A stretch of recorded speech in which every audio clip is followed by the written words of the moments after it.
Al Pacino. I'm reloaded. I love that pussy, hell yeah. I love that pussy, hell yeah. I love that pussy dripping down to the floor. Oh no, the waist pussy, hell yeah. I love the pussy, hell yeah. I'm breaking off your booty, sweating, busting the nut. Al Pacino got that pussy control. Al Pacino's Booty Sweat. Popping ass open. Booty Sweat and Bust a Nut bars available at concessions now.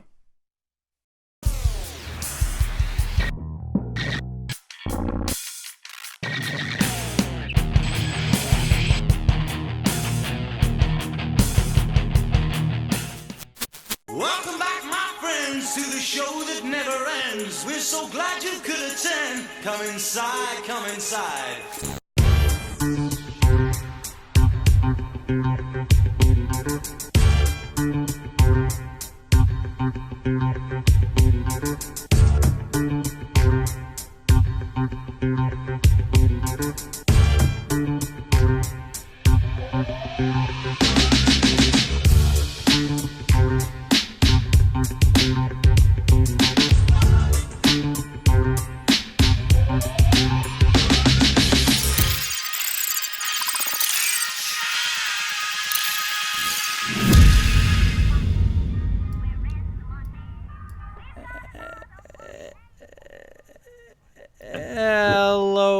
Hello all, welcome to this January 10th through 12th plus OSCARS edition of Show Business. As always, I come to you as CP. I mean, Fuego from the horror show and in Fuegotainment. And I'm Lindsey of My 2 Cents of Nonsense, and I saw a movie that only had one take in it. There was no cuts whatsoever. Right. Well, we'll get to that. But we have a new number one, 1917, which is what we're talking about.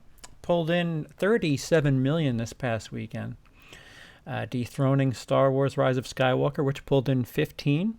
Jumanji: Next Level came in third with 14 million, and Like a Bouse was in fourth with 10 million.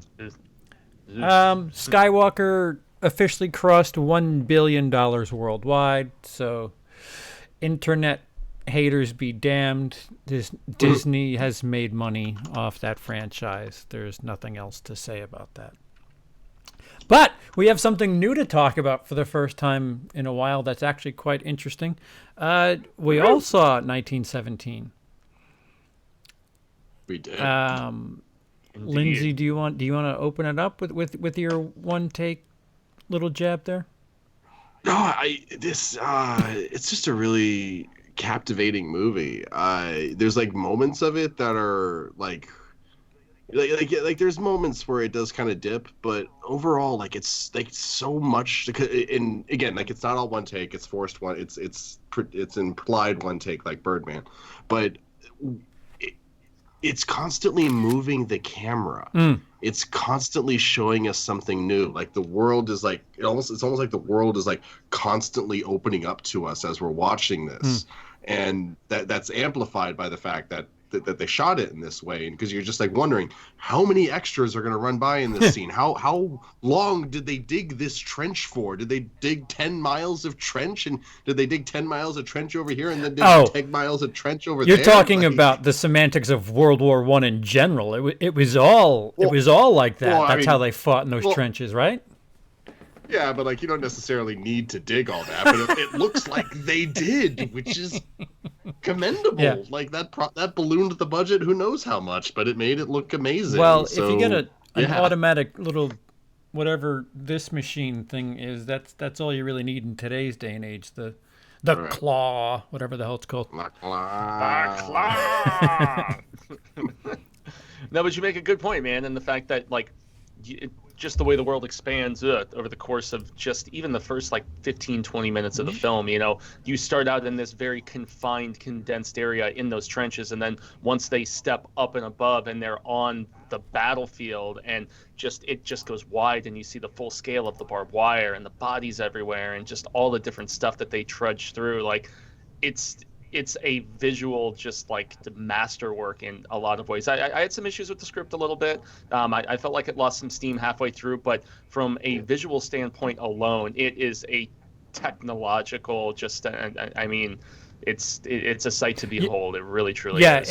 if Birdman is a giant lock for cinematography the year it came out, I'm sorry, I don't want to hear anything about anything this year for cinematography, because 1917, holy shit. I mean, there was multiple times where both of us, Emily leaned over to me, I leaned over to her, and we're like, how the fuck did they do that? Because all right, I get it.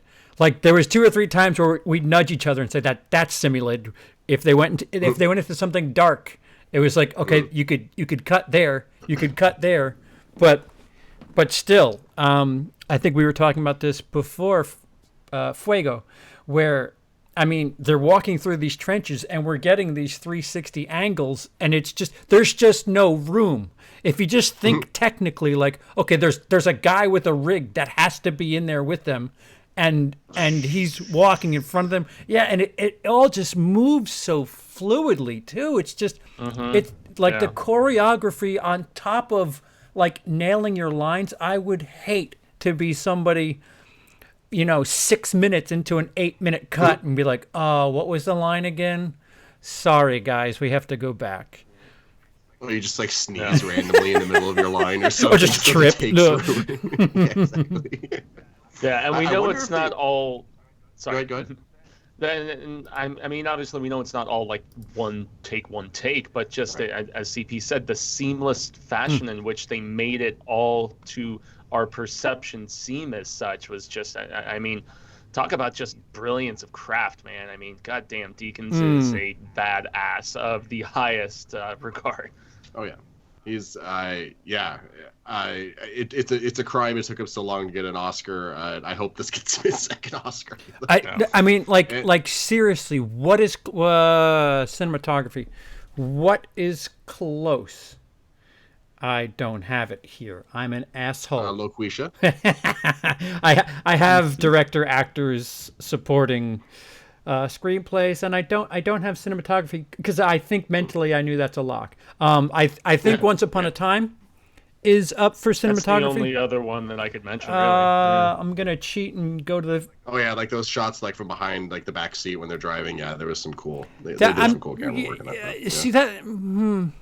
With all due credit to Mr. Richardson, I think that's Tarantino's cinematographer of choice. It's his new one, yeah, because the other guy passed away a few years ago, right, or a few films ago, something like that. The guy he worked with for many years. It's the same DP from Inglourious Bastards. So Robert Richardson. Yeah, Richardson. Did I say something different? No, I think you just said Richardson. I said Mr. I'm sorry. So yeah, Tarantino likes to emulate stuff, and I'm not saying that it's not good. The shots that are done in Once Upon a Time in Hollywood are stuff we've seen before. In 1917, there's stuff that, other than maybe in something, what is that movie that there's 2 of, that action movie that is from I want to say Asia, The Raid. The cinematography in The Raid is really, really creative. I mean, I would say maybe it's something close to that, but stuff that they're doing in 1917, as far as with the camera's concerned, it's just revolutionary. Is The Raid the movie where they passed a camera from one moving car to another moving car? Yes. Yeah, that's pretty cool. Yeah, and there's one movement in 1917 which they do in The Raid as well, where they take the camera, come out of a window and lower it to the next level on the street, which is done in The Raid, where they go, like, I think through an elevator shaft and go down a couple of flights. I mean, it's inventive. Again, if you can name me a better shot movie, I'll go rewatch it. But I don't think, as far as cinematography this year, I don't think it's close. Do you guys think that like crew people had to wear like World War I, like the soldier uniforms? So like if they accidentally got a guy in frame who wasn't supposed to be there, he just looks like another dude who just looks like another extra. Do you think they went that far with it? What do you mean? So just like, so you had all your actors, you had all your extras who were all in uniform for like they're soldiers. Do you think they had like random like like crew people like sound guys? Oh, like a gaffer that's dressed up. That possibly, yes, yes. Because the other thing too, like we were thinking, because there's like all this barbed wire that they're running across. Yeah. And oh my God, that was so much barbed wire. And why? Yeah, and the hand into the corpse after he grabs it, like Mike, I cringed in the It was like theater, Die Hard man. with the like, feet. oh my lord. There's times where they're tracking with something where I'm like, there has to be like a dummy door or something that they can move a piece of that stuff out of the way, because it's just so fluid. Everything that's happening is just so fluid. Like I don't know. I'm really excited to see a behind the scenes, or if there's a featurette on how they shot it. It's really, really fascinating to see where they would go with that. A director's commentary for this movie would be very interesting, I think. Mm-hmm. Yeah. Sad that we're losing the supplemental material as go digital. Everything is just going to digital as opposed to just goodies on the home releases now. But thanks to Scream Factory, Criterion, and stuff like that. I mean, we still get it, but just not as prevalently as before. Yeah, it is very fun. You're right. I had a conversation with Pirates of the Caribbean, Lord of the Rings, like all those movies in like the early 2000s that held all these hours and hours and hours of bonus features that just made the movies even better, and just not a thing anymore. Yeah, remember when trailers came on Blu-rays too? They didn't even put trailers on anymore. Trailers, like that was the given. All right, well at least the trailer's on there. Some movies, like in the special features, the trailers would be like a thing. You could like choose to go in and watch them. Speaking of special features, I think I'm toying with the idea of covering stuff that has really good special features that maybe people haven't seen or heard of or what. But I did put a commercial from Tropic Thunder on today, and I happened to catch the cast commentary from Tropic Thunder, and Robert Downey Jr. stays in character for the commentary, and you have a second film. Hearing Robert Downey Jr. in character, you have an extra whole movie of him in character. It's really a hidden gem that people need to. If you enjoyed that movie, you need to watch it with the cast commentary on, because it's hysterical. That's amazing. He has a line in that movie where he's like, I don't break character until the commentary or something like that, right? And he did. He and what was funny is, as the movie moved along, like when he was his Australian self, he would dip into the Australian accent. And then when he was doing the rice farmer or whatever, he had a rather stereotypical Asian accent. Oh, jeez. Yeah, he was on Joe Rogan recently talking about the fact that there is no way in hell that character could have existed in the current climate of feelings being hurt. It's only been 10 years. And so crazy. Yeah, and the only other movie that I can think of where there's in-character commentary is if you guys have ever seen the Spinal Tap commentary on the deluxe edition. They all do commentary in character as if the band is watching the documentary. Oh my God, I own that. I need to watch that. It is a riot. My God, they're talking smack about Rob Reiner's character and how he melded everything to make them look like idiots. They're just going after him the entire time in the commentary. It is so hilarious. What's up, Viz? Viz in the chat says there's a video with Roger Deakins explaining how they shot it, behind the scenes stuff. That's awesome. If that's on YouTube, that's pretty badass. Wow. So we'll ship. Oh wait, Fuego, did you saw Underwater? I did. Which came out this weekend and did nothing. Yeah, and made $7 million, and apparently it had been sitting on the shelf since 2017. That's how long this film had just been languishing and waiting for a release and stuff. And over $80 million budget for this movie that barely made $7 million.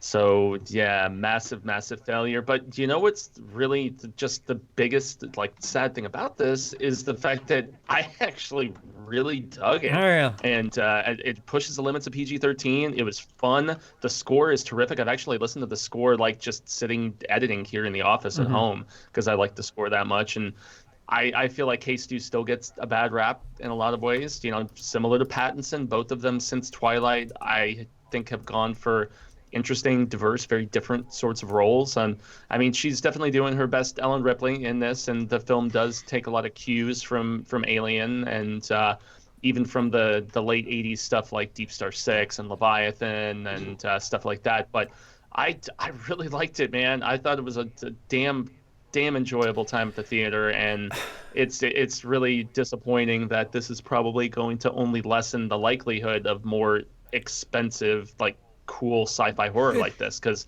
I love sci-fi horror and we don't get enough of it, unfortunately. Kristen Stewart has a very tight range. I mean, she's been in a ton of stuff. Like, I enjoy Personal Shopper. It's a pretty out there ghost movie that's more drama than anything.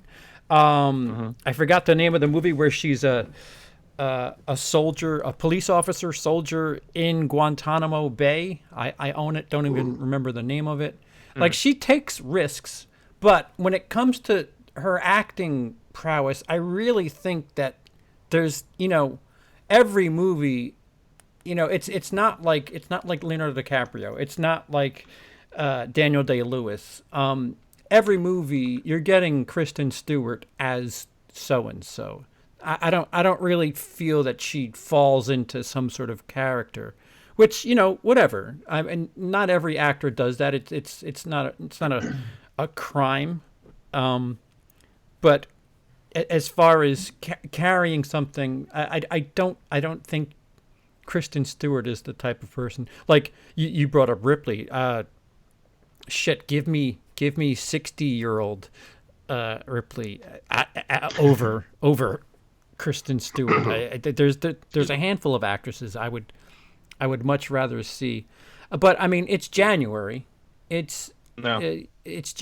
mean, nobody's asking her to be Sigourney Weaver, so I don't know. Like, what do you think this, like, because it has what was the budget? 175? What was the it was 80 plus from what I was reading. And I mean, this goes hand in hand with just like 6 months ago, where her Charlie's Angels movie, which was also quite expensive, bombed. She's obviously not a bankable, like, lead in films. It's not, I mean, she's not the kind of person that is going to make people really go and seek out, especially a bigger budget film like this. But so what do you think what do you think they were shooting for? You have to. Has it opened in China yet? That I'm not sure about. Because underwater movies, especially monster underwater movies, tend to do really good in China. So it's entirely possible that this is just a movie made to just do good in China. I mean, I don't believe that business model at all, and I definitely do agree that Kristen Stewart has demonstrated that she doesn't quite have the clout, the box office clout, like, the Snow White movies. That was what it was, right? Snow White movies she was in. Those didn't do very good. The Charlie's Angels obviously didn't do very good. She's not like she's not bankable.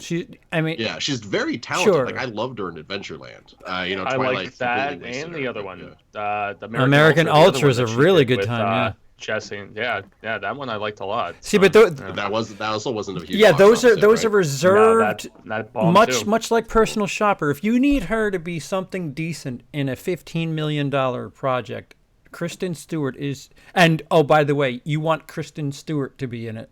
Like, you're not going to get Charlize Theron. We watched Bombshell a couple of weeks ago. Charlize Theron, you would swear she is Megyn Kelly. Same thing when she did Monster. Charlize Theron dips into the characteristics of, granted, those are real people, but I can't see Kristen Stewart playing. That's actually a misconception. Charlize Theron has multiple personality syndrome, and so she literally just slipped into her other personalities I mean, I guess it's acting. No, I mean, Charlize Theron is amazing. But. Yeah, that would explain some things, I guess. But yeah. But with like things like, what was it, the Atomic Blonde, Mad Max Fury Road, like, she's established herself as someone. Maybe she's not like, the biggest taker. She's more bankable than Kristen Stewart is. Exactly. Oh, absolutely. Like, well, I mean, she's an Oscar winner, for God's sake. I mean, that too. Yeah, Wait, 2 Oscars or 1 Oscar? It does help. I think just the one for what monster? Yeah, the monster, right? The one that you guys were mentioning. But I mean, yeah, method actress K-Stu is not. Yeah, it's just strange because you look at the cast and T.J. Miller we're done with pre T.J. Miller. Which is funny because this movie was actually kind of made as the world was going anti-T.J. Miller, because it was 2016 when his issue started, and this movie was shot in 2017. Right, so. right. Yeah, he's kind of off the grid and now. Yet he's not that annoying in it. He actually doesn't overstay his welcome like I had worried that he would, because he's definitely the comic relief in this movie. But he, at least the way it was scripted, he didn't overdo it. And the director, screenwriter, whatever, they just made sure to implement some temperance with his character in the situation, I guess. And well, I would really like him in Ready Player One. Like, they seem to have stripped him out of as much of the movie as they possibly could, but I think he's talented and very useful in the right role. But he's just kind of a crazy weirdo. But it's actors. What are you gonna do? Seriously, can't go calling them fake bomb. So and then there's Vincent Cassel. So they're. Wait, why do I know that name? He's in Ocean's 12. He's the bad guy in Ocean's 12. And I think he's the captain, so to speak, on this subsea space French station. dude, wavy hair. Station. Yeah. Black Swan. That's what I know him from. from. Black Swan. That's right. Yeah. Oh, yeah. Oh, you wanted to go all high class with me. Yeah, he was the teacher in Black Swan. So. Yeah, I mean, even something like The Meg had Jason Statham. However you feel about Jason Statham and his bankability, I look at this and $80 million, and I look at the cast. I'm not confident in all. And I mean, granted, there could be so much more to this that we don't know about, but that budget seems high for this cast. It's super, super high, honestly. And I mean, watching the movie, you could tell that they spent money on it, and as somebody who really enjoyed the film, I'm glad they spent money on it, but nonetheless it was probably ill-advised spending because this was not a film that was going to make even 15 or 20 opening weekend, and this is in January where there's nothing else going on. But I mean, I think last week I predicted, I'm 1917 is going to win the box office this upcoming weekend. It's going to unseat Star Wars. It's finally time, and people are especially after the Globes win, there was no way that movie wasn't going to get proper attention, and I think word of mouth is just going to carry on even further with all the Oscar nominations for it too. Do you think Bad Boys unseats it? 1917. I think it's been too long, honestly. Yeah, I think Bad Boys finishes second. Honestly, it'll probably make maybe 18, 18, maybe 20, but I don't think we're going to see a major dip this weekend for 1917. No. I still think it could make in the high 20s. No, this is that every awards season there's a movie that just kind of has that lingering, and I think 1917 is just going to stick around till the Oscars.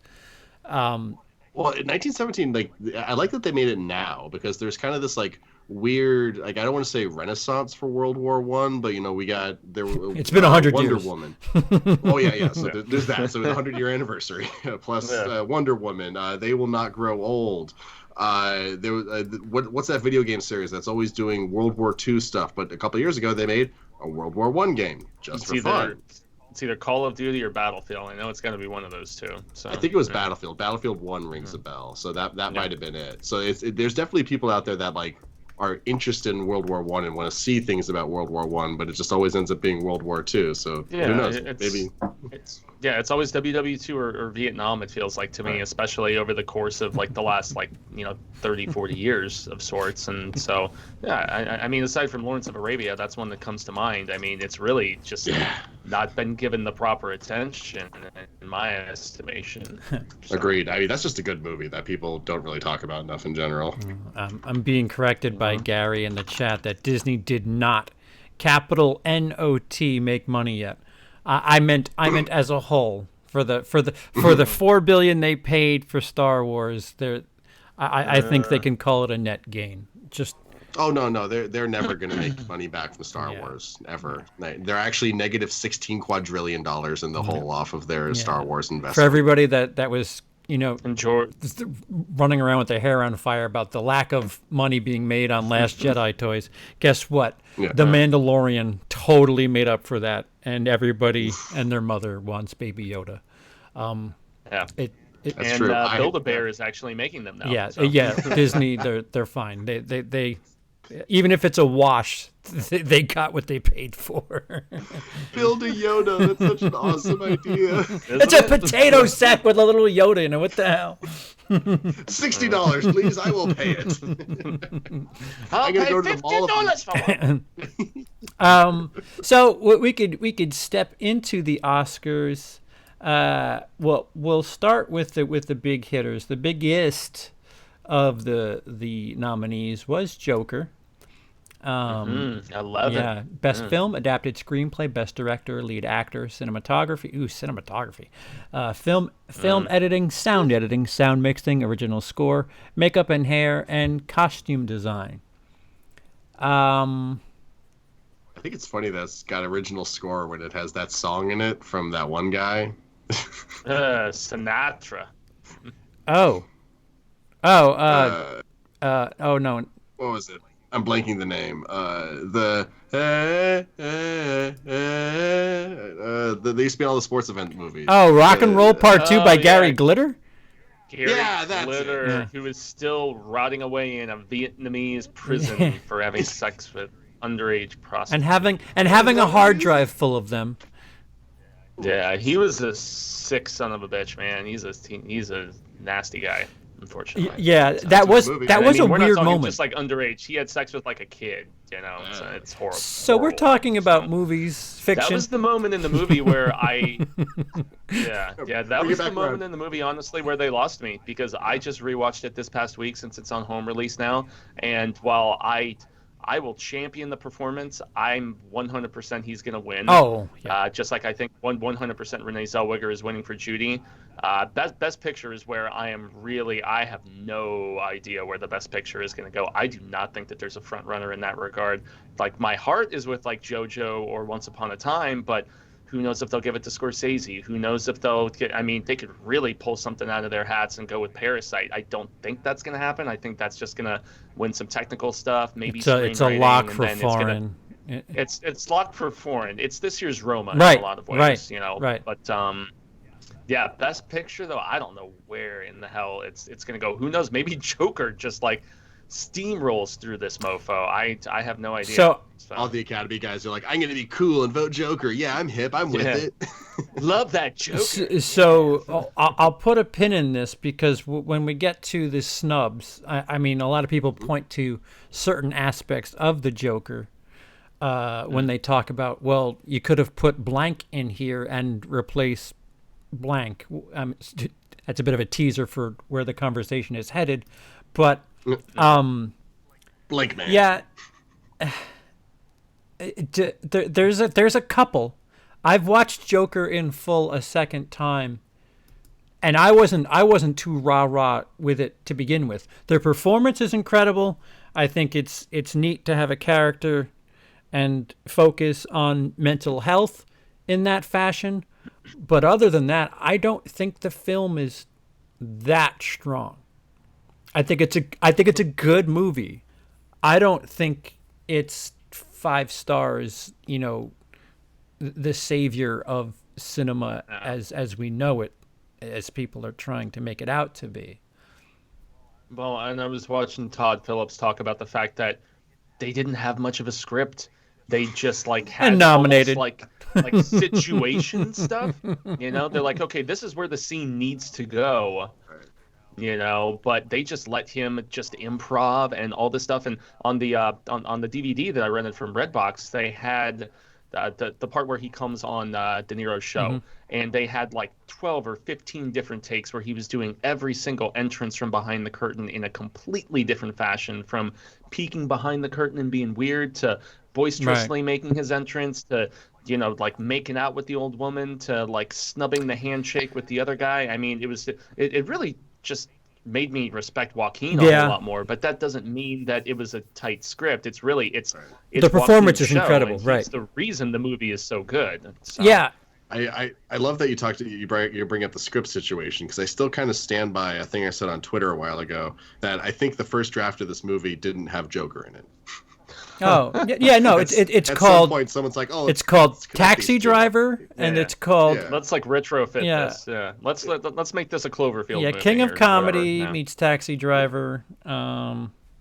Because like the Batman stuff is, I think this is universally acknowledged. I'm definitely not saying anything interesting or new or controversial here. But the worst parts of Joker are all the Batman stuff. Right?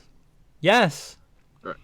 I've seen people argue otherwise. I mean, it's fun Easter eggy little connection stuff. Mm-hmm. I mean, I guess Kevin Smith said that in a alternate ending that was filmed that Todd Phillips showed him, that apparently that masked, clown that shoots the Wayne parents and stuff, like mask is taken off and it is actually Arthur, and then Arthur kills Bruce too. So it's like, yeah, we're definitely in Elseworlds territory at this particular point, if that's what they would have done. If I have to But see another pearl necklace get snapped while the Waynes get murdered, I'm gonna lose my shit. Especially because that's not how pearl necklaces work. They're specifically designed to be tied together so that exact scenario does not happen. You said you gave Mary Jane a pearl necklace. How much did that cost, man? But I perhaps it speaks to the quality of the film. But watching it again, I think there's been a lot of arguments, and I think Brian and Cody have argued against me with this, that there are pieces of it that are in his head, but most of it isn't. I think from the moment where he after he loses the job, I think it can be perceived that it's all in his head, because his demeanor is very different. He has no confidence when he's in social situations. Mm-hmm. I love the scene where he's like laughing at the wrong moments at the comedy club, and that is probably genuine. But the confidence and ego that he has in certain moments, I think that's all up here, because we can get to that maybe after when it wins Best Picture, then maybe we can wrap around the whether or not Joker deserves all that credit. Lindsey, go ahead. I think Joker's going to have a lifespan very similar to Titanic. We're right here in the moment where everyone's like, it's amazing, it's absolute crap. But in about 5 to 6 years, everyone's going to kind of meet in the middle and be like, it's all right. I hope so. I mean, that's just kind of how it just reminds me of that so much. Where like we've put ourselves into these camps, and it's a very noteworthy movie. Say what you will about the movie, it has clicked with the zeitgeist. It has made a connection with audiences, and it's not going to be forgotten anytime soon, if ever. But at the same time, does that mean it's good? Like, no one's going to ever forget Crash, but is Crash good? Like, no. It's I actually like Crash, but that's just me. So, like, there's parts of Crash I really do like, for the record, dude. Like, I'm not totally trash. I think the message of, how we treat people who are mentally unfit, I mean, that's a nice message, regardless of how they tell it. I mean, it's strong enough. It's nice to have that and not have it fisted down your throat. So, kudos for that. Well, more movies need fisting, for the record. Yes, especially down the throat. I mean, I've been watching a lot of Dragon Ball Z lately, and I forgot how many people get fists punched into them and then energy blasts shot out. It's insane. So Luke has a theory. When he quits his job, after he killed the 3 guys, that's where his confidence came from. The film isn't all that interesting. The film isn't all that interesting if the majority of it is inside his head, but it's designed to be interpreted any which way and loose. Yeah, I could see that. I could see Todd Phillips being like, well, whatever you think it is, it's that. Yeah, it's ambiguous, at least in that regard, obviously. And I mean, I took more note of it when I was rewatching it, because I'm just like, okay, yeah, he is suddenly in Arkham at the end and laughing. Was he apprehended? Has he been in Arkham the entire time? Right. Because we know he was like incarcerated and being rehabilitated initially and all this stuff. I don't and know. his last line too is it makes you think that perhaps. Oh, I was thinking of something funny, Yeah. or whatever he says. As if he could have just been thinking about this wonderful, sort of thing that he could have potentially done with the riots and all this other stuff, and just the whole nonsensical aspect of it. But I think he's winning, man. I think he's winning. Yeah. Adam Driver is the only other maybe that could compete a little bit, but I mean, DiCaprio's not doing it, and honestly, Banderas and Price getting nominations. I can't comment on those films because I haven't seen them, and now I have to go seek them out at this particular point to get some proper context. But I would have rather swapped those guys out and put in, Eddie Murphy and maybe Adam. Well, we'll and get maybe to Adam snubs. Sandler Hold on, even, we'll get to snubs. Yeah. So we're doing the 5 heavy hitters, and next on our list is Once Upon a Time in Hollywood, which is nominated for Best Film, Original Screenplay, Best Director, Best Lead Actor, Supporting Actor, Cinematography, Sound Editing, Sound Mixing, Production Design, Costume Design. As you were saying before, Fuego, DiCaprio's good. I am a DiCaprio lover. Not this time. If anybody's going to win in this film for actor, I think it's Brad Pitt. Because he's never won before, even if I think Pacino's performance was better, but that's just me. So. Yeah, I mean, DiCaprio's. I mean, they're almost on. They're on screen pretty close to the same amount of time together. And when DiCaprio's on his own, it's him messing up lines and that heart to heart with the young girl actress. Oh, that scene is so cute. It's Those adorable. parts are That scene great. is so cute. That is the best acting I've ever seen in my life. But, see, I think that's. You're Rick fucking Dalton. Yeah, I think that's a good scene. That's a nice hearty thing. I don't think. Again, I think he was snubbed for Shutter Island. I thought he should have been nominated for Shutter Island. I think he needs about 3 Oscars, but I mean, if they're going to give him it's really funny. A friend actually owes me $100 for betting me that Leo would get nominated for Shutter Island, and I said no, he won't. Yeah, so if they're going to give it to him for an IOU, that's cool, but yeah, I don't think so, especially with Joaquin Phoenix just.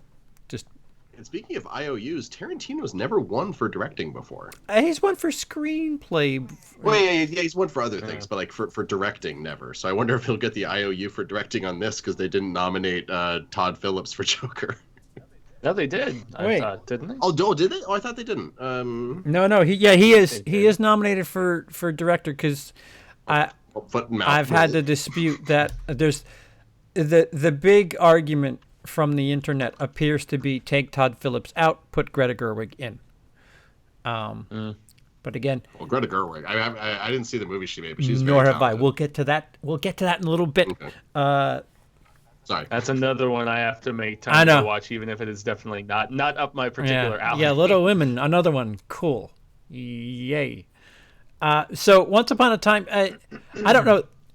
It is a movie about Hollywood. It is a movie. And boy, does Hollywood love to suck itself off. So I don't know if maybe this movie has a little bit of an upper hand just because it is what it is. But I mean, it's hard not to discount that. How many times do La La Land? I hate the trope of art stories about writers and stuff like that, but they always do really well. You know? Right. Well, they say write what you know, right? I mean, as I talk about my beloved Stephen King all the goddamn time, he writes stories about writers and occasionally about teachers, both of which he has done, at various times in his life. So it does get a little redundant, obviously. But how many animated movies are there about animators? I'm waiting. Right, exactly. Yeah, so I look at the list again. The technical stuff, like the sound and the production design. Sure, whatever. Cinematography. It better be second place if it's anything. Yeah, but as I look at everything else, I mean, Irishman, okay, Joker, solid, Lighthouse, people can make an argument, I suppose, because it's a very well shot film, and the fact that it had the gimmickiness of the ratio that they used and everything. We all have But I widescreen don't TVs think- now. Now we do this. I know. Great. Yeah, that's where you just kind of seem like a pretentious, fudgicle or something. So I don't know. Yep. Is that related to a fudgesicle, or is it like a whole other thing? You said there'd be fudgicles, Bart. It's fudgesicles. Anyway. But yeah, Once Upon a Time, I think, is the only thing that could even come close to competing with Deakins. But I think Deakins, that's another category that's a lock in a lot of ways. So yeah, you look at director. I mean, we'll get to that in a second. I don't know. Maybe screenplay again for Tarantino, but director, I'm looking at that category. I don't know. I love Quentin Tarantino. I wouldn't do it. There's two others that I'd put above Once Upon a Time in Hollywood, and I guess we'll get to those. Lindsey, anything to add about Once Upon a Time in La La Land? I hope it's not one of his last movies. I love it so much, but I just want more and more and more from him. Like, that was my main thought throughout Once Upon a Time. It's like, I'm having so much fun. I don't want to ever live in a world where there's not Tarantino movies coming out. Yeah. Amen. Also, I just realized I thought Florence Pugh was up for Midsommar. I guess she's up for Little Women. I didn't realize that. That's funny. She could have been up for Fighting with My Family, for all I care. Oh, was she in that Yeah. too? She was. She's the lead. Oh, I never she saw had. it. Oh. It's fun, man. I actually really enjoyed it. Cool. She had a hell of a year, man. Like, Yeah, she holy did. smokes. Those And are she's in three, the Black like, Widow noteworthy movie, and Oh, she's in that too? God, Yeah. she's blowing up. Okay. serious. So next is The Irishman. Nominated for Best Film, Adapted Screenplay, Best Director, Supporting Actor twice. So that is finally watched it too. that is. What did you think? It didn't feel the runtime, which I will at least give it credit for. I found it fascinating to a degree, but very similar to with war movies. I haven't watched The Sopranos in its entirety. It's why, while I respect the Godfather films and, others of its ilk, I mean, more so than anything, I was fascinated by the nefarious ties with getting people like JFK elected and stuff of that nature. And honestly, I thought Pacino stole the show. It was interesting seeing Pesci in a more subdued role and being the father type character to Frank, but I mean, Pacino was just chewing up the scenery as Jimmy Hoffa, man, and that's he's my pick for Best Supporting. I think they're going to give it to Brad Pitt because he's never won before, because of all the politics of the Oscars and stuff. But I thought Pacino was terrific in that movie, and to think that this is his 9th Oscar nomination. He won for Son of a Woman, though, of all things, despite the much better films that he was nominated performance-wise for. He wins for Son of a Woman. Doesn't he have 3? Whatever. He's got a couple, I think. He was hot in the 70s. Yeah. So he doesn't have anything for he only has Godfather, one, though. Dog Day. He doesn't have any of those. He was nominated for all of those, but he did not win. The only win that he had was for Son of a Woman. He was nominated a total of 9 times, including this one. Every time somebody wants to complain about Oscars, Hitchcock has 0. Shut up, move along. That's all there is to it. Yeah, actually, Move along, sir. I think Hitchcock's movies, I could be wrong about this, but I think his movies only ever won 1 Oscar, and that was for acting for the movie Suspicion that literally nobody remembers. Yeah, he got a... I could be wrong about that, but I think I that's the can't only say one. I've ever even seen They gave him... For the record, it's quite They gave good. him a Thalberg Award in 1980, and then he died. They said, "Hey, great career," and that's a producer award that they gave him. So whatever. Back to Irishman. Supporting actor, cinematography, film editing, production design, costume design, visual effects. I'll be frank. I don't. Hi, Fred. I'll still be Gar. Hi. I don't. That's why I love you, Fuego. I don't remember much about the cinematography that warrants it being nominated. Again, if having recently seen 1917, like, I'm sorry, no. Well, like after watching a movie like 1917, everything else just probably feels like just a camcorder on like a selfie stick, right? Right, for cinematography. At least. No disrespect to other movies at all. But, no, not at all. You got to acknowledge, like, I mean, shit. What was it? It was like 3 years straight when what was it? Gravity, Birdman. Those were all Alfonso Cuarón's guy. God, I'm trying to remember the name of that. Don't even know his name.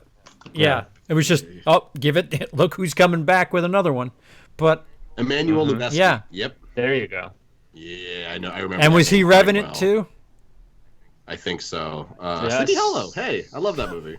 Random. I think it's underrated, man. As far as Burton stuff goes, yeah, it's dark too. Really violent. It's super funny. Well, it's like it balances interest. It's not hard to do that. It's not easy to do that, but it's a good movie. Yeah, Revenant. Yeah. Gravity, Tree of Life. Yeah. Yeah. Children of Men. I want to say. Oh, Children of Men. Or actually, Terrence Malick, I want to say, for Tree of Life. Yeah, right? that's their director. Yes, correct. Woof. Yeah. Good old Terry. That car scene in Children of Men. Just hi. Where do you take the award? Just where do you want it sent? That is a fantastic film, man. That's one I honestly have sitting on my shelf, and they need to revisit. That's another one where they emulate one shots for quite a bit of that movie, right? Yeah. Emulated one take. Well, there's the car scene that's literally one take, right. But then at the end, where he's going through the battlefield and up and down the building and stuff like that, that's similar. Yeah, Clive Owen is terrific in that movie. He's so good. So Irishman, it got shut out at the Golden Globes. Am I right? It did. So. Yeah, it didn't win anything. I think maybe it has a better chance of winning, like maybe some effect stuff, some costuming stuff. I don't know if it's going to win any big heavy hitter awards, at least this year. I think it's going to be kind of, same song, second verse as the Globes in a lot of ways. I think if anything, visual effects, because of the way they did it. They didn't do CGI the normal way that they do to de-age.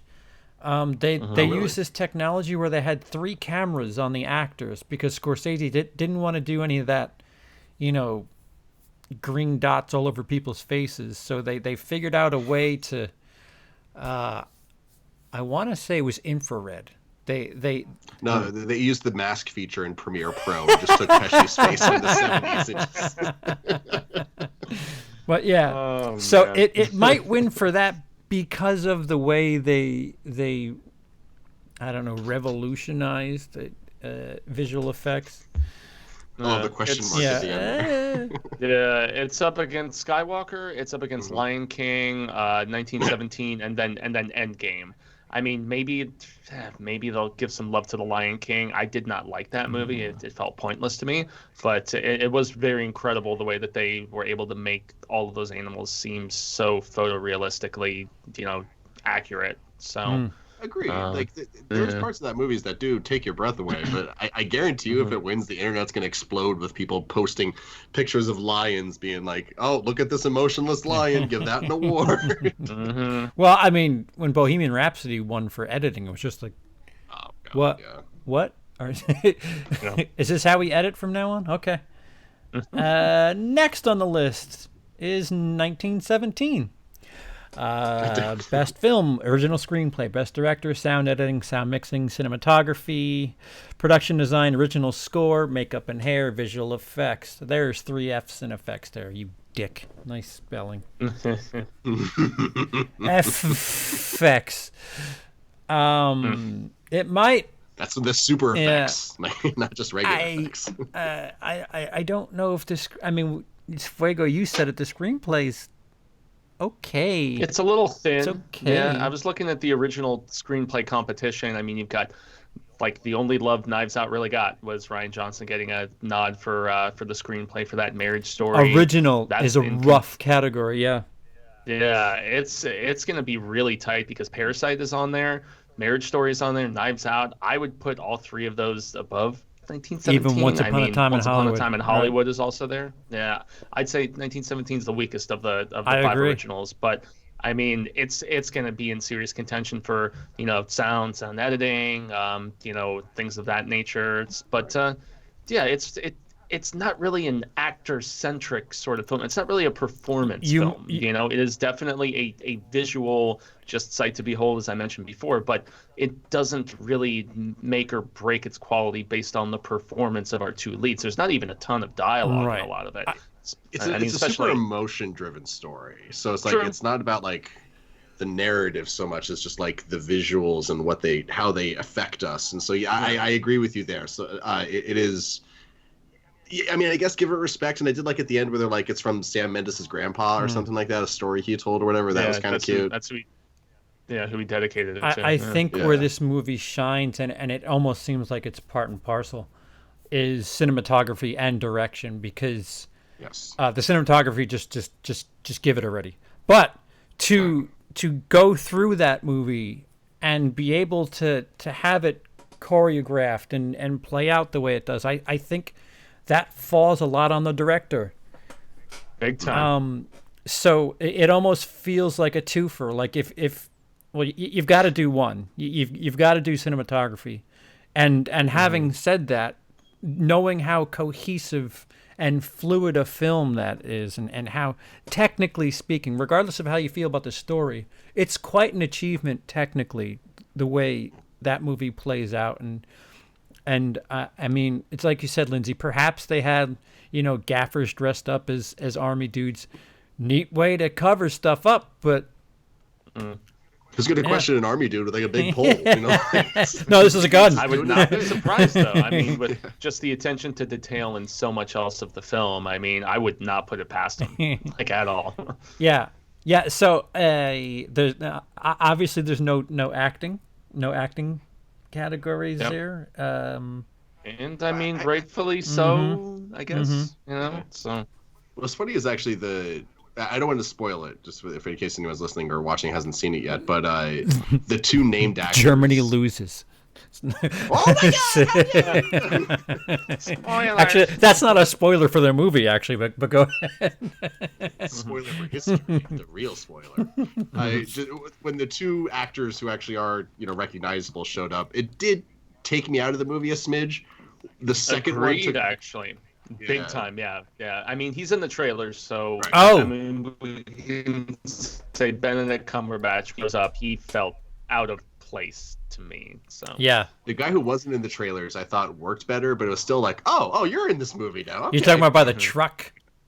Yeah. Exactly. I was like, oh, yeah, this is a British movie. Yeah, of course he is. Halfway through, Yeah. Well, he's like such a natural actor and that kind of stuff. Like he I almost didn't recognize him at first, but his voice, I kept going like, wait, I know who you are. Well, Mark Strong's in this. Well, like what I want, he's been in lots of He's in a lot of stuff. He's in a lot of stuff that's made for America where you need a British guy. It seems like like, all right, I need a mainstream audience to get a British guy. Get Mark Strong. No. Oh, and speaking of Kingsman, there's that other Kingsman movie that's supposed to come out that's also set in World War I. More World War I stuff. Yeah, it got delayed. It's coming out in like September now, I want to say. But it was originally February. So because it's such a stacked month. I hope it's for reshoots. It's a romantic movie. I hope it's for fixing the movie and not any other reasons. I still love that wasn't originally a Kingsman movie and they just kind of made it one. I wonder if they're going to unmake it a Kingsman movie with the delay. Is that the thing they're doing now? Just like, here's a good script. Hellraiser, that's a Hellraiser thing to do. It's just, well, this is decent enough. We'll just throw Hellraiser on it. And I've actually never seen the Hellraiser movies. Dude, the last 3 or 4. Last couple of them, yeah. Especially the one with Heather Langenkamp, right? They just kind of retrofitted it, filmed a couple additional scenes, and why not? Yeah. Wow, that's it's like a Law and Order episode. They're like, just put... Yeah, it's what Cloverfield likes to do, like I was joking earlier. They're just like, okay, let's just kind of take this movie about John Goodman and some people in a bunker and let's make it a Cloverfield movie. Why the hell not? All John Goodman movies are in the Cloverfield universe now. I'm starting to figure this out. Even the Roseanne spinoff, The Bars, is apparently pre-Cloverfield alien invasion and... That would be amazing and actually make way more sense than how their show originally ended back in the 90s. And Seriously. the next highest one, which is where I'll end it, because it's just it's really kind of neat and fascinating. Nope, that's not it, you idiot. Parasite, up for 6. Lots of love for Parasite, which is being remade right now for HBO, and I'm scratching my head because Bong is apparently a part of it, and it's just like, okay, you're gonna do the whole like American remake thing with this. It's a terrific story. I can see them retrofitting it and redoing it, but it just kind of angered me that he was even behind it in the first place. I feel like it's a money making thing at that particular point, and it kind of compromises the original vision to a slight degree. Yep. So I did agree until I heard that it was Adam McKay, and he kind of that's in his wheelhouse, like comedy and like social capitalist stuff. Like that's what he does. So, I mean, like the Snowpiercer show, I don't think that ever got off the ground. I know they shot it. They actually announced just today that it has a release date now. Oh, hey, good for it. My friend's production company will maybe finally get some more money for that. 'Cause they did the post-production on that nice. 3 years ago or something. Ooh. That's a great movie, man. I really like that movie a lot. It's terrific. So One of my all-time favorites. Parasite was nominated for Best Film, Best Original Screenplay, Best Director, Best International Feature, which I'm telling you, that's the lock of the lot of them. Oh, yeah. Film editing and production design. Other than Best International Feature, guys, is there any shot for any of them? Screenplay for sure. That's really the only other one. I mean, maybe director, but it's if I was a betting man, which I am not, I probably would not bet like lunch with a friend or something like that, winning. So, but yeah, screenplay is where it's got the best chance for contention, I'd say. So. I could see it doing an upset in scoring director. I don't necessarily think it's going to, but if there's like a big surprise for the night where something that no one expected to win wins, I think it could be that. Yeah. So as far as the film itself is concerned, I feel like, I mean, Cody said this, he just watched it recently. This is one of those movies where, mainstream audiences are going to hear of what a great movie this is, hear it. And the hype is going to be such a big deal that the movie won't match it. Because That's what happened with me, man. I mean, I had read so many glowing reviews of it, and then by the time Catherine and I sat down to watch it, I was like, that was really good, but best film of the year, the burden of expectation, as I always say. So see, I was told the third act, wait till you get to the third act, and that was the one thing that I heard and I stayed with.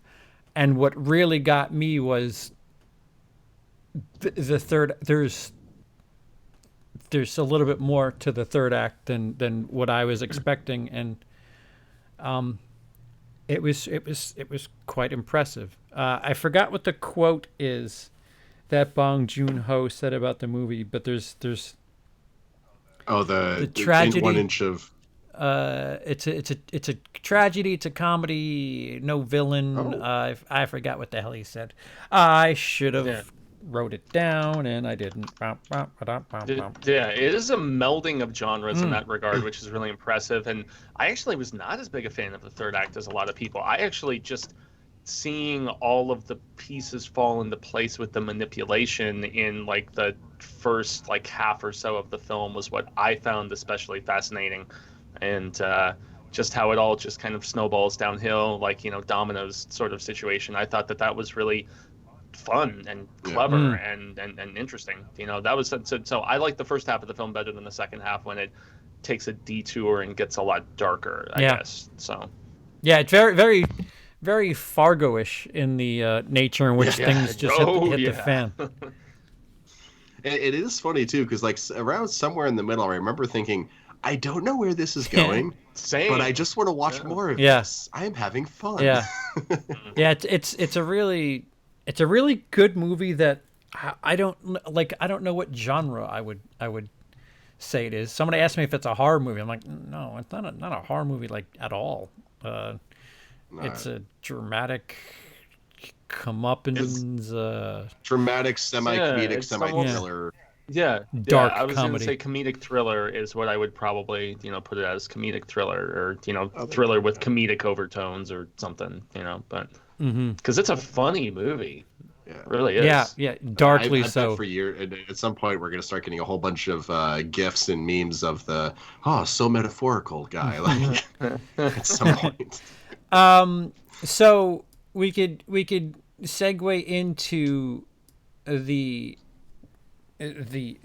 snubs, but I'd like to lead with I did a live reaction to when the nominees were being read, and Issa Rae, the star of Little, 2019's Little Darling Little, when she finished. Oh, I actually like that. Get out. movie. I thought it was Get funny. out. Yeah, sorry. When she finished reading the director category, she said, "Congratulations to those men." And at some point, this shit needs to stop. It just puts an exclamation point on 2019 for me as, holy hell, we need to talk about women. And for as much as we had Oscars So White a couple of years back, here's Bong Joon-ho, who it's set, it's the first time South Korea had a movie nominated in the foreign film category, let alone have a bunch of nominations in the regular categories. And it feels... Including Best Picture. Man. Right. So here's this guy getting nominated for director. He's not white. Yes, he is a man. But, the thing of the moment is to slight men. And it just kind of kicks out anything fun for him to have at that moment. Listen, if she went on Twitter afterwards and said her piece, I think that's one thing. But to do it at that spot when you're announcing the awards or the nominations, same thing like what Natalie Portman did, I think at the Golden Globes, where she said, and here are the all men, whatever. Like, guess what? You just made whoever wins feel like a dick. Like, you have something to say, that's great, but these are also voted on. So who fixes the problem? Well, and also voted on by a much more diverse, community of voters at this point. Remember when Oscars So White a couple of years ago, they made adamant efforts to have more people of color, more women, younger people too, voting in the process. So if all of them are voting and you're still not getting your desired nomination, maybe that is indeed a reflection of quality. I mean, I hate to point to like an Elizabeth Banks or something, but there is a sore loser mentality in some cases. And CP, you're right, man. It takes a lot of the steam and just the prestige away from someone like Bong. Yeah. And just getting that sort of nomination and the historic aspect of that, it seems like kind of sour grapes, man. Yeah. Yeah, and a lot of this is also just internet culture, kind of just internet culturing things, because I'm the leftist over here, so I clearly I think we need more lady editors, lady cinematographers, directors, producers, all of that. Like, one of my favorite quotes about Mad Max Fury Road comes from George Miller, who talked his wife into editing the movie, and she said, like, why me? Because he said, because if I got some random dude to do it, it'll look like every other movie out there. And his wife went and made, I mean, she didn't clearly do all of it, but an editor brings a lot to it. And I mean, there have been a lot of famous lady editors. Star Wars was saved by Marsha Lucas in the editing bay. And it's just so funny that there's just not, and it's not that there's probably not as much opportunity out there, but just like they're just not hired as much. And because, we need editors. Every movie needs at least one editor. And how many movies are made every year? It is a disproportionate ratio. But at the same time, I don't know. It is. I guess I'm caught in the middle. Like, the loser mentality is definitely a good point of it. But at the same time, there's a time and place for it. First of all, like, don't take away somebody else's, their accolade because you have something to say. Like that seems so sour grapesy. It seems like it's so. Right. Also, take Todd Phillips out and give it to her. So like. Yeah. Right. There's. And I don't think we should have best lady director, best dude director, the same way there's best actor, best leading actress. I'd actually prefer that if that's gonna appease people, sort of thing. I'd be open to that. I love your use of appease right there, because that is like, oh god, will this make you guys happy? Right, but what was it? They were talking about making a whatever the hell they were going to call that most popular movie, like 2 years ago. Because Black Panther needs to win, and then that got shot down. Well, hey, Black Panther, great movie, not the best movie. Right. So not even close. And it rightfully won for costuming and for a bunch of other stuff where you could see the visionary aspect of it, but it still fit into the Marvel mold at the end of the day. Despite a terrific performance by Michael B. Jordan, one of the best villains we ever saw in the MCU. One of the best villains of the last 10 years. Agreed, man. I mean, people can be all sad about Greta, but I have seen mixed reviews about Little Women and her original story. She was nominated for both screenplay and director 2 years ago for Lady Bird. So I'm. So Lindsey, I brought this up, and yes, as you are the lefty, I don't want to seem like leftist. Yeah, I'm not trying to seem like some clickbaity Southpaw. Yeah, I'm not trying to seem like some sort of clickbaity guy who wants to shit on Captain Marvel every second I get. But for the record, I tried to watch Captain Marvel the other day, and I did get kind of bored about halfway through and turned it off. But I did like the beginning. It was somewhere. Wow, that's good. You liked some of a movie. Congratulations. Yeah, I was going to say, that guy's not on the show anymore. So, yeah. Oh, boy. Hey, anyway. just like some movies, watch it once and you love it. You watch it again, and just like maybe I'm seeing some of the flaws a little bit more this time. That's all I'm saying. I do still think it's a good movie, but anyway. So let's say, for the sake of argument, the Wachowskis won Best Director for The Matrix. Oh, I know where you're going with the this. The Wachowskis are now female. Both of them. Yeah. Well, yeah. What? How do we take that? Is that now 2 women that won for The Matrix, or what? All right, you know what, guys? It's been a good podcast. I'm just gonna take it easy, guys.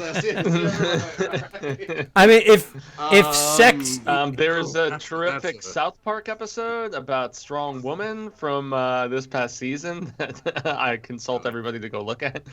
Have you not seen it, Lindsey? Oh no, I'm still like 3. I need to. One of these days, I'm gonna sit down and watch all. I want to get caught up with everything. So to kind of give you my point, we're judging the art, are we not? So what the hell does it matter who it is that's doing it? I think it's a problem when the things that are nominated are objectively weaker, like Green Book, for an example. I tried watching that also and I also got rather bored with that and kind of turned that off. But the Oscars do that, and you have these easy bait movies that seem like Harriet. You could they were just trying to go after. I've only she got nominated for, right? Or did I make that up? I think she was nominated for performance, if I'm not mistaken. I don't think it really got a lot at the Globes, not an Oscar. No. I think she's up for an Oscar. Oh, she did. Yeah, Best Actress. That's right. Okay. All right. Harriet. And just like Charlize Theron for Bombshell, which I have yet to see because I'm just like, that's not really I just don't like political movies. But then it's not political. I watched Vice last year. So it's 29. It's not political. It's sexual harassment. It's Me Too. It's Me Too. The movie. Almost literally. Did you like it? Yeah, it was good. Well, I hear she's really freaking yes, good. she escapes into Megyn Kelly. Absolutely. But there are... Yeah, I was going to say Margot got nominated too for Best Supporting for that movie. Oh, really? Not for Once Upon a... Oh, wow, go Bombshell. Yeah, Margot got nominated for Supporting and then Charlize for Lead. So... Yeah. Oh, by the way, the second trailer for Birds of Prey, I can't wait for that. It could, not Birds of Prey. Is it Birds of Prey? Yeah, Birds of Prey. Yeah, could I be didn't dumb like as hell, the but it first looks trailer. Dude, I didn't like the first trailer, but that second Birds of Prey trailer, I was like, okay, I'm all in. This actually, this seems very enjoyable. I mean, it could be so bad, but I was chuckling. I like that she names the hyena after Bruce Wayne. That put a smile on my face. Oh, I just love Mary Elizabeth Winstead. Oh, she's so great.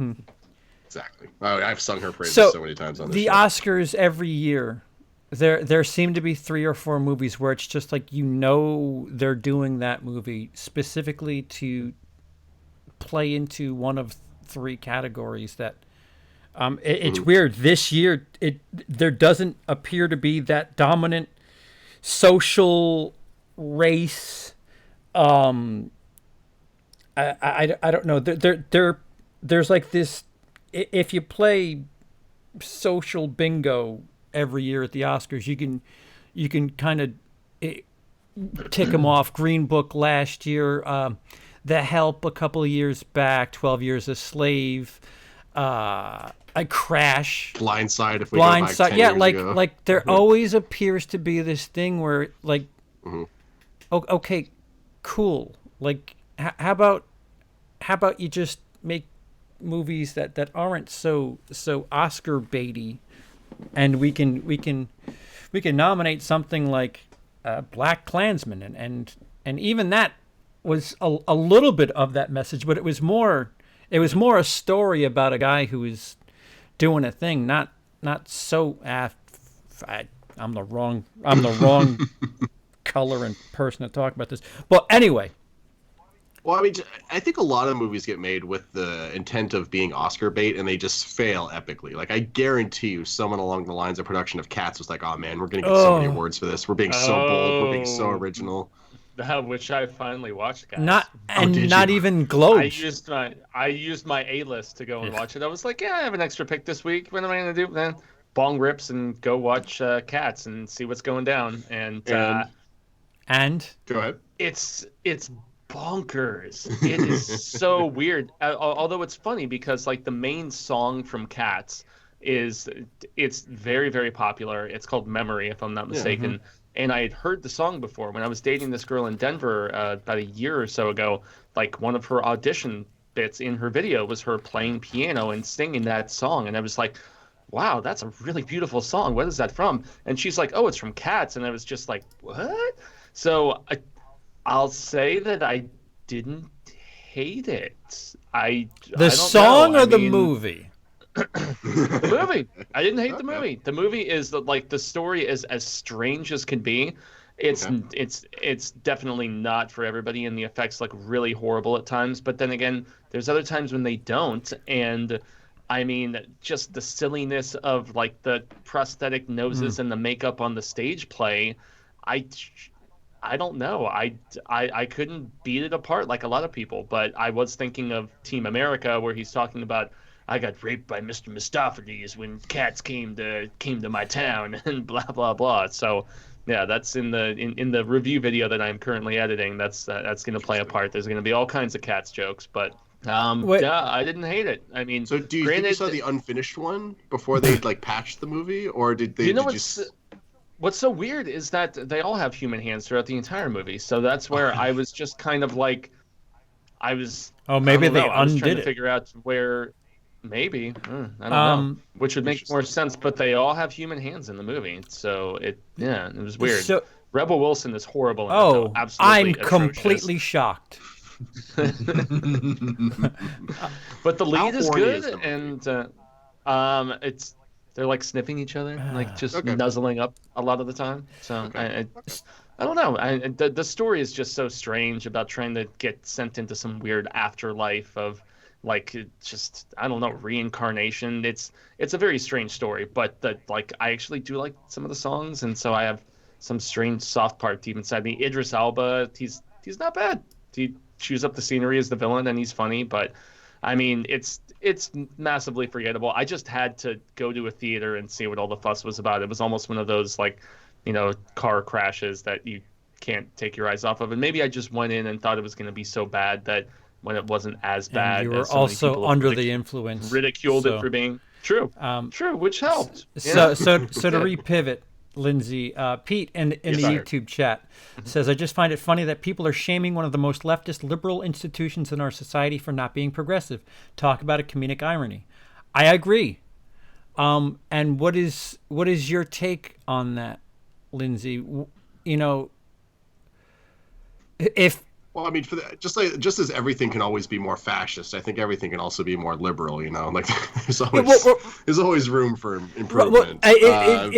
Listen, the one thing Hollywood always seems to stick its nose up about is, listen, this is what the world should be doing right now. We have this. We're doing this. Here's movies about where the world should be right now. And when it comes to awards, they're complaining about the very thing that they're trying to tell the world about. So, I mean, I agree with what Pete's making a point at. Well, I think it's too like I think a lot of times people just like kind of just loop Hollywood into like one big like amorphous mass of just like everything that's kind of comes out of Los Angeles in one way, shape, or form. And I think people do that with a lot of things, honestly, in life. Like if you work for like a super corporate restaurant, you probably just be like, blah, management, and you just kind of lump anyone with any kind of power into that same kind of bubble that you're just angry at. And the same thing with politics, blah, Republicans. You know, you just lump everyone into the same thing, even the ones that aren't even, you know. Anyway, I made my point. What I'm trying to say is, like, I think the Oscars is like its own little institute of filmmakers and actors and people that have won awards that haven't done anything for 30 years. Because that's the other thing about the Oscars. If you win an award, you're in the Academy forever. Until, I guess they changed it a couple years ago. If you have to, like work once every 10 years in order to stay in, I think it is. It still clings very tightly to its nostalgia and its reverence of the past and stuff like that, for sure. Yeah, so I think it's like a generational thing in a lot of ways. Like, I hate to say, you know, once like a bunch of Academy people die off, then we'll see like a huge sweeping change. But that's more or less what's going to happen over the next few years. A lot of them are going to either die off or just kind of just not work and not be in it anymore. And then we'll see fresher blood come in. But at the same time, maybe if like the president doesn't change, like I don't know who the president of the Academy is. Well, there's also the thing that Hollywood really doesn't want anybody to remember is that, you know, it is a business after all. Hi, welcome to show business. Exactly. The studios, as much as they want you to think that, you know, they're trying to make a heartfelt thing, they're trying to make money first. It's a juggling act in that regard, for sure. And pull up a quick from Michael Eisner here, but keep right. Going. So I'm gonna go to my visual aids that I showed you guys in our Twitter chat. There are some interesting statistics regarding females when it comes to women and representation. So this is from 2019, and this is of the top 100 grossing films. 40% of lead characters were female, 43% were male, 17% are considered ensembles. So just a 3% edge there on males on the top 100 grossing films. Again, top 100 grossing films. So if we're talking about indie stuff, it's not here. The highest representation of a lead female by genre is horror with 26%. Damn right. This, for Black Christmas, by the way. So, that does tilt the numbers a little bit. So 89.4% of directors were male, 10.6% were female, which is up from 2017 to 2019. 4.8% of directors were female. So from 2017 to 2019, it is more than doubled the representation of female directors. Now, as that is very good. Sure, I want that absolutely. Now, as far as further down the line, 83% of the films have no women cinematographers. 73% have no women writers. 69% have no women editors. 65% have no women directors. 62% had no women executive producers, and 32% had no women producers. So the funny thing here is women, as far as producing's concerned, they represent 68% of the top 100 films, which is an interesting stat. They're incredibly represented behind the camera, except for producer. That's interesting. Yeah. There's more women, either a woman with a man or there's more women as producers than there are and anything else. Such a strange statistic. Yeah, and all too often that's just from a monetary standpoint of contribution as opposed to actual creative input. And I will piggyback that with the important part, and this is probably what studios really care about, and it's frequency of adults going to the theater to watch this stuff. So this is from Statista. So frequently, they polled males and females.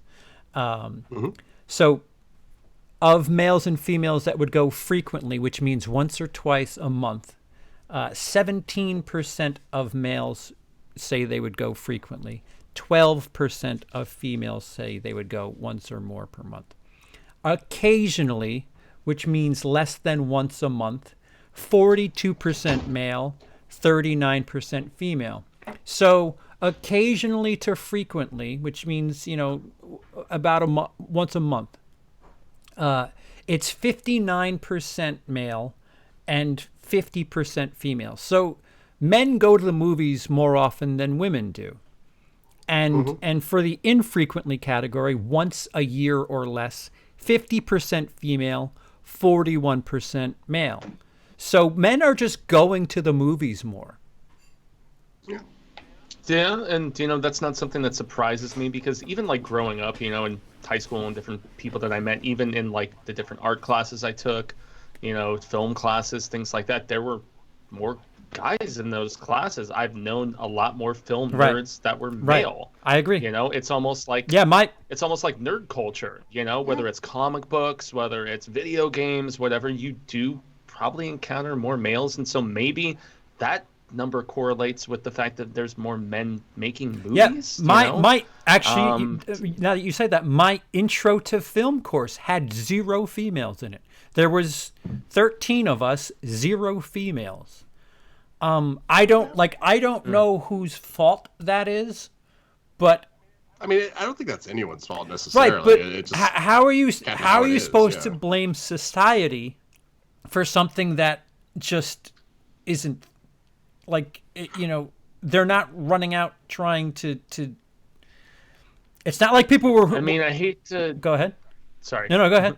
I mean, I hate to make the sports argument here. This is a movie show, but I encounter a lot more men that like watching sports, than so on and so forth. I mean, I think there's a little bit more of a despondency when it comes to, film and stuff like that. But, I don't know. There's certain things that just aren't as engaging from a gender standpoint, maybe. And I'm obviously trying to very delicately go over the topic here. But I think, just like you said, man, I mean, just the enrollment in the different film classes that I had, whereas, I mean, high school, it's obviously a little bit more of a mandatory thing. But my intro to cinema, my contemporary cinema, I mean, the different stuff I took at Phoenix College, when I was looking for electives and stuff, there were not a lot of women in those classes, and it just makes me kind of wonder if there is just less of an interest in general in films and film hold that thought for a second. So, Lindsey, can you get me the top R-rated movies of 2019?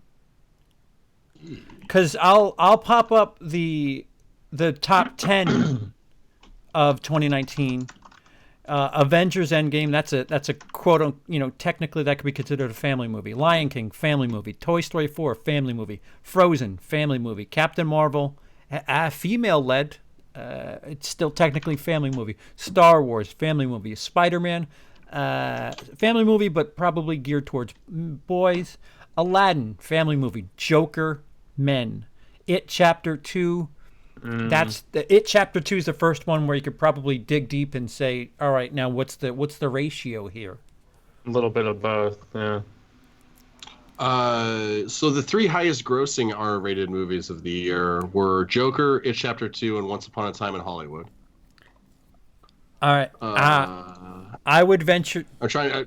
I would venture to say that more men are watching Once Upon a Time in Hollywood than women are. Probably. Yeah, that makes sense.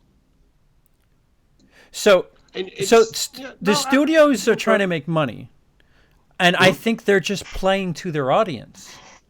That's what I was just about to say. Yeah, it's like maybe women don't care as much because everything is so male driven as far as the subject presented. So, I feel like they've had this discussion with the video game industry a lot too. Well, but like the constant. Sorry, I know I'm the video game guy. Go ahead. But then, like, whenever they do things that are like, they release games that ladies like, they always do incredibly well. Like, so like there is definitely the market there, and it gets overlooked for reasons like a lot of the data that get used for a lot of this stuff can sometimes be a decade or two old because they're just like, oh, like how people would often say like, oh, we don't need more lady superhero movies, we have Catwoman, we have Elektra. Like, okay, cool, those were 20 years ago. What have you done more recently? Oh, there was Sigourney Weaver and Aliens and Sarah Connor and Terminator. Yeah, that's 30 years ago. What do you have that's more recent? Well, the difference between Sigourney Weaver in Aliens and Terminator is those movies were Terminator 2, Aliens. It wasn't, it's Sigourney Weaver, a girl. It's far different now. Overreactions to people trying to like, hey, we want this, give us this. Oh, here it is, we're giving it to you. Blah blah. Well, that type of stuff you're always going to see no matter kind of what it is. Like, what was it, George Lucas? He's got that famous quote about Red Tails, like, oh, I made a movie all black cast. How often do you see that? Yeah. And like, often, very. You're far from the first person. Yeah, to ever didn't do he that. say he was the first too? He said something. Did he said say something the first? really cringy. It was like George, go home, George. Ooh, that's bad. I mean, it's almost just like what was it? The Avatar movie? Not Avatar. Last Airbender. M. Night's like, oh, I made the most diverse movie ever, and I'm like, oh, dude, no, never, no. So I mean, Lindsey, this is micro budget, if anything, as something that we're currently in talks for. I wrote a comedy that was meant to kind of talk about and have an ironic take on sexuality, and somebody who wanted to contribute to that project told me I needed to have more sex in it, and it was just like, dude, I love that the whole point of this comedy is to kind of mock exactly what it is you're doing. So right down to no budget films do we get people playing to a male audience. I don't know. Maybe movies as a whole are just a more a man thing than a female thing. I'm not saying outright, but maybe out of 10, maybe it's 7 men out of 10 that probably go to a movie. I mean, shit, the stats. What's the stat? Well, there's also the thing of there's way more men geared towards movies than there are women geared towards movies. So like if they just like they just changed up, they made more women-centric stories, those stats could change. Well, it's not to that I say Black Christmas, Charlie's Angels, Terminator, both Dark of which Fate. All three of which looked horrible. Let's be honest. Right, and I'm with you. I'm all for women, horses, aliens. Whatever, starring in, whatever, the movie's got to be good first. Yeah, of course. It has to be. Like, that should be the first thing. And your favorite example, Annihilation. And at any point during Annihilation, did they like movie? It's just the movie that they made, and sadly no one saw it. But it was such a good movie. Oh yeah, it got dumped on Netflix overseas because of the fact that the studio didn't even have confidence to spend money on a marketing budget and putting it out in theaters, for God's sake. So, but I mean, Alex Garland is a badass. I love Alex Garland, man. Ex Machina. I mean, that dude is terrific, man. I mean, and just segueing into directing after working with Oh goodness, who was it that he worked so significantly with? Another British actor or director. I know that he was on Sunshine, 28 Days Later. Boyle, Oh, if I'm Danny not Boyle? mistaken, was the guy that he worked with significantly beforehand, before segueing into doing his own stuff now. So, Thank you, Felix. Felix drops $5 in the super chat. Why do they only make tampon Felix. commercials for women? Sexism. Yes. Actually, fun fact: not condoms, tampons are an incredibly effective tool for treating bullet wounds. That's how they should market. buy our tampons; they'll heal your bullet wounds up. I'm not even kidding. versatility. They're very absorbent. They get all that blood up. These movies weren't worried about diversity, and who the lead wasn't the focal point of the movie. Right. That's kind of what we're saying, Pete. That it should be the story first, and it seems like when the first thing we hear about is not the story, it's destined to fail. I mean, you could. I go hard on both sides. What the hell's the name of that damn abortion movie? Unplanned. Sorry. Message first. Kick rocks. Same thing with Black Christmas.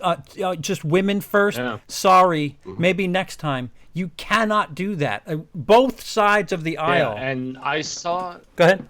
Yeah, I saw other women who reviewed it and were just like, it's one thing to make a movie with a message. It's another thing to have a message and try to frame a movie around it. And like female critics I respect criticized it for doing Emily wanted to leave 15 minutes in.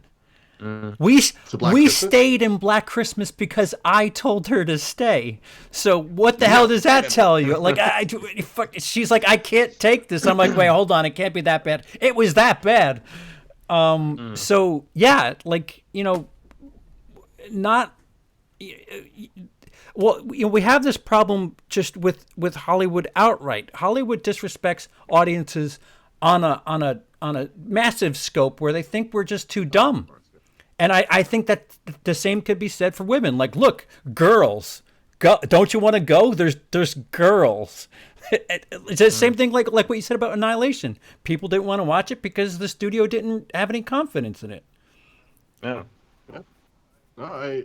It's. And people didn't see John Carter because it wasn't called John Carter of Mars. I don't understand that. How do you take the most interesting part of your? You have two parts of your title: John Carter, born of Mars, awesome. How do you take out the awesome part and just go with the boring? Oh, some dude. Like, Harry Potter's not going to put butts in seats. Harry Potter and the Sorcerer's Stone. I'm interested. Like, there you go, Steve.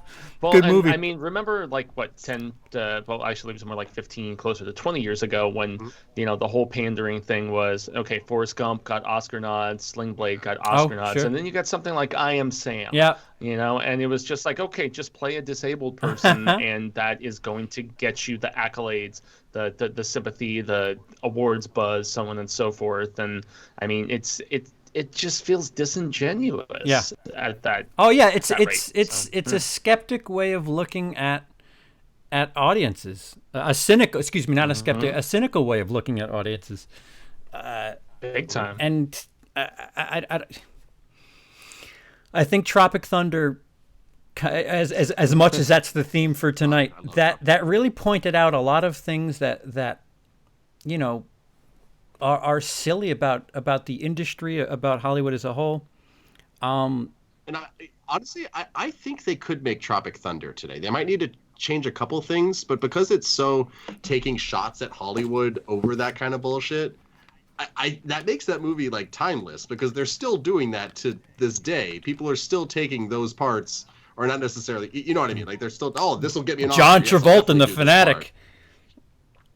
Right? I mean, you have ScarJo trying to play all these parts that are odd choice for her to be trying to play. Like, that movie will never not be relevant. Oh, absolutely. Absolutely.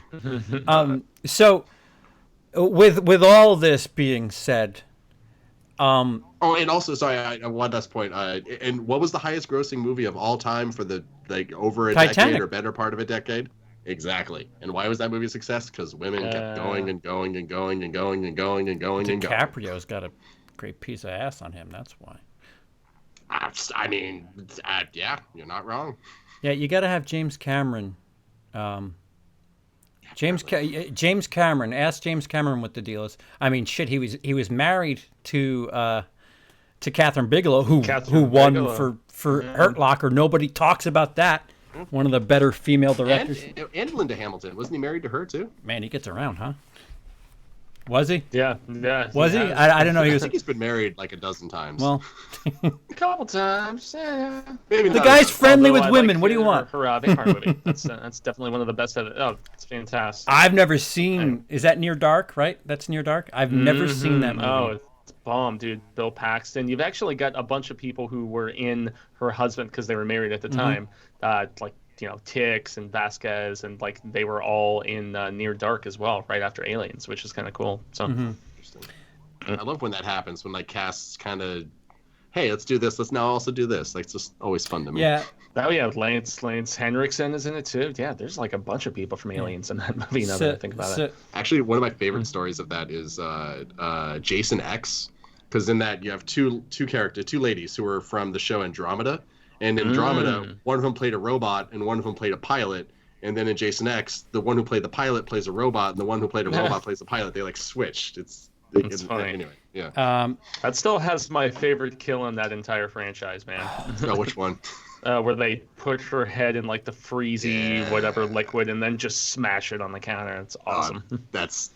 I know you hate that movie, CP. I love Jason X. I do too. I love Jason X also. It's so retardedly ridiculous. It's so silly.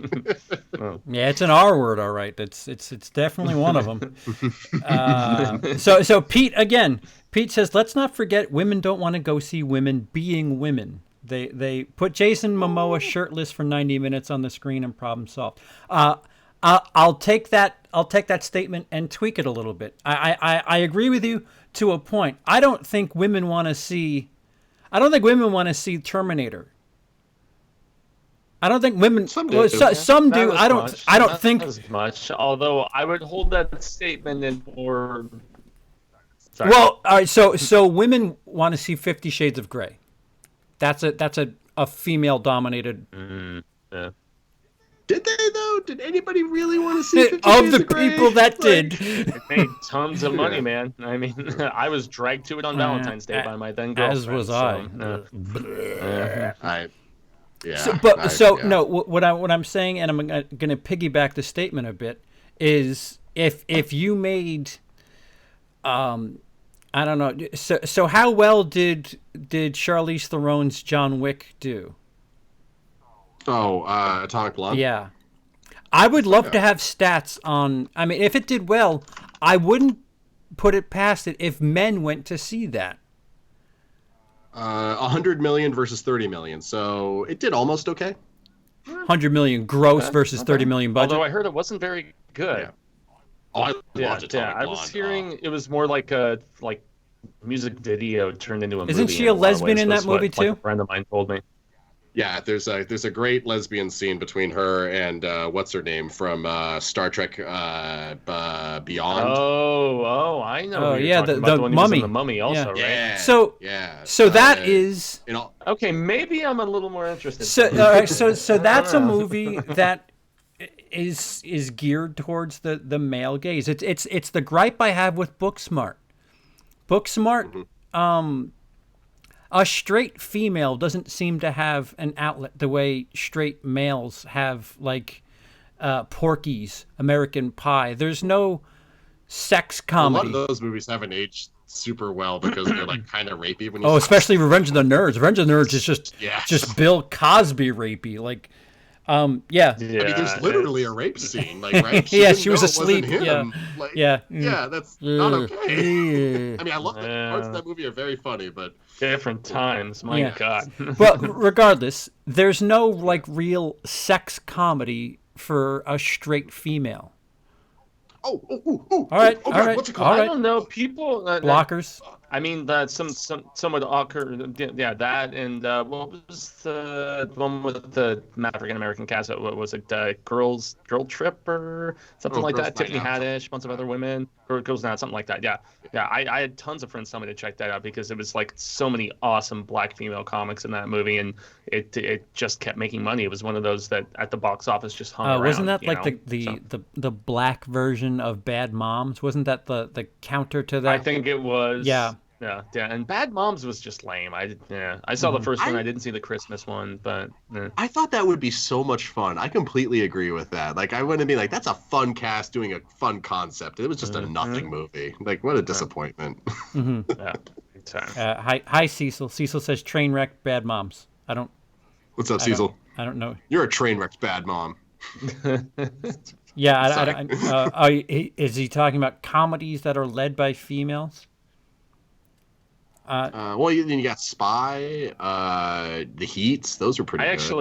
I actually love those. Spy. Are I think comedies, Spy is though. Hilarious. Oh, so True. to go back to what Pete is talking about, I don't think there are certain things that women won't watch. There's certain things that men won't watch. I think if you did a movie about, I mean, how many women are you going to get to watch Rudy, which is a sports movie about a football player?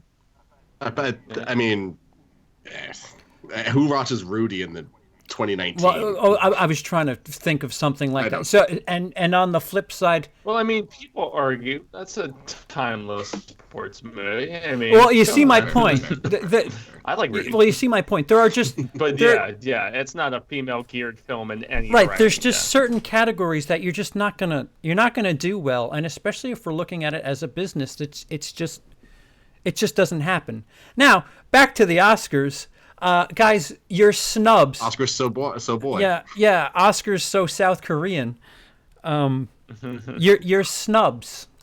Any category. Well, the two biggest films a lot of people are saying they were nominations were A24's The Farewell, and obviously Dolomite Is My Name, which I loved, and I'm sad.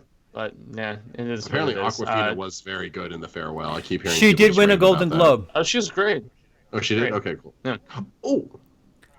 Sorry. Actually, I had a Michael Eisner quote from earlier that I want to throw out there while we're still kind of on this subject of who to put in movies and who not in terms of trying to make money with audiences that want certain things. I can't. I had the year he said this. I had lost it, but the pursuit of making money is the only reason to make movies. We have no obligation to make history. We have no obligation to make art. We have no obligation to make a statement. Our obligation is to make money. And to make money, it may be important to make history. To make money, it may be important to make art or some significant statement. To make money, it might be important to win the Academy Award, for it might mean another $10 million at the box office. Really, it's a really cynical way of looking at it. Are you sure that wasn't? Yeah, are you sure that wasn't Gordon Gekko? Like, God damn, man, that's like really. But it's accurate. It was the late '80s, early '90s. No, it is. I mean, you think that the execs at Paramount are thinking, "Oh man, how can we change the world today?" They don't give a shit. Yeah, they're thinking just like Douglas. Greed is good, man. Greed is good. And yet the greed was so terrible that they made that horrible sequel with Shia LaBeouf that tainted the reputation of the. Ugh. I hated that movie so much. I did too. And Wall Street is one of my favorite movies possibly ever, just with how just unflinchingly it tackles the topic of just greed and all that stuff. And Douglas, man, he's one of my all-time favorites for roles like that, Falling Down, so on. Speaking and so forth. of Michael Douglas, where are the trashy thrillers? Where's like the Basic Instinct type movies? Where are those R-rated, smutty? 50 Shades. No, good ones. Well, he did Basic and Fatal around the same time. It's been a while since we've had something like that. I think the Me Too movement has a lot to do with it, honestly. You know, I was actually listening to a podcast yesterday where they were talking about, remember how much gratuitous nudity and the sex scenes and stuff that we got in the 80s and 90s with movies, you know, just in general, whether it was action film, comedy, whatever, that it's been scaled back significantly.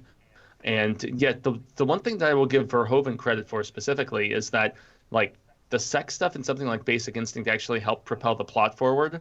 And I don't really know if that is always the case with a lot of other stuff that was coming out around the same time. So, I mean, you have to do it dignified and you have to do it with some sort of purpose, and then it's not as gratuitous. Oh, you could just have both of them naked. Yeah, we don't have films like that anymore. Yeah, I mean, people still fuck. So, like, it's not like, oh, we can't make movies about rotary phones anymore. You know, people still have sex. So, I don't know what why we stopped making movies like that. It's strange. Whoa, random thought. Has there been a rotary phone on camera since The Matrix? I don't know. You remember that? They got that like machine that's like auto dialing. Like. So you brought up the farewell, Fuego. Other than actress, are you saying it's been snubbed where? Picture? Director? What like? I'm mad that Frozen 2 didn't get a nomination for animated feature. I think that is a massive travesty. And did you get your Disney check? Is that what happened? Obviously. No, I'm joking. No, I mean it's like pretty cut and dry, for the most part. I mean, in a perfect world, I could say that Wild Rose, the song that was written by Mary Steenburgen, that was the theme song of it, called Glasgow, should have had a Best Original Song nomination. But that's a film that that's a hell of a movie. Saw, that's a really out there movie. It's a really, really great movie. So wait, the farewell. You talking about Best Picture? How do you consider it a snub, or are you just saying people? Oh no, I was saying Awkwafina specifically because I thought her performance was great. The rest of the cast was okay. I don't know. I'm guessing some of that steam from the Asian, American like sort of thing. I don't know. Parasite really took a lot of steam away from what A24 was trying to do because like Farewell closed out the Phoenix Film Festival for us. It was shown on the biggest screen at the entire. Like Scottsdale was like the ritzier area of the Phoenix metropolitan area, and that's where they hold the Phoenix Film Festival. And it was on the biggest screen possible. It closed out the festival. It was supremely celebrated. Great Rotten Tomatoes. Lots of other awards nominations, and I don't think it got any for the Oscars, if I'm not mistaken. So that's one that a lot of people are pointing out. Both of the, I mentioned Eddie Murphy earlier. A lot of people think that Sandler should have got a nomination for Uncut Gems. I'm kind of wavering back and forth for that, honestly. I thought he was good, and it was one of his best dramatic performances, but I didn't love that movie like a lot of people did. It was a movie that made me feel anxious and on edge, but I don't know if I'd call it one of the best films of the year, per se. While you're on Dolomite, I'll give you that. If I need to have Eddie Murphy in there, I'll swap out DiCaprio. I would take really. You would keep the other two guys. You would keep Banderas and Price? I haven't seen those films, so I obviously can't say one way or another. If I do see those movies and think otherwise, obviously I'll do that. But from Joaquin Phoenix, Adam Driver, and DiCaprio, I'm with you. I'll take Eddie Murphy. Shit, I'll go one further, and supporting. I'll take out Tom Hanks and put in Wesley Snipes, because Wesley Snipes I thought was incredible in that movie. He has never played a role like that ever before. He was like just his effeminateness and stuff was just such a breath of fresh and where air. the hell has he been? Like what? He was in prison, remember, for all the tax evasion. Oh well, in that case. Yeah. Never mind. Yeah. That little, that happened. Yeah, I think he was in there for over 2 years, if I'm not mistaken. He was in there for a minute. Right. Yeah. So Lindsey. But I'm like trying to think if there's any others. I have one for effects. That there's always a bunch of effects movies, but I thought this one was really good. Detective Pikachu. Yes. Those Pokemon look freaking fuzzy, man. Like that was crazy. That was a fun movie. I enjoyed that. Yeah, I liked it too. In that regard, I'm gonna double down. I think Alita should have been considered for effects because that was a beautiful looking movie. Yeah, really I'd be okay with that it. too. I agree.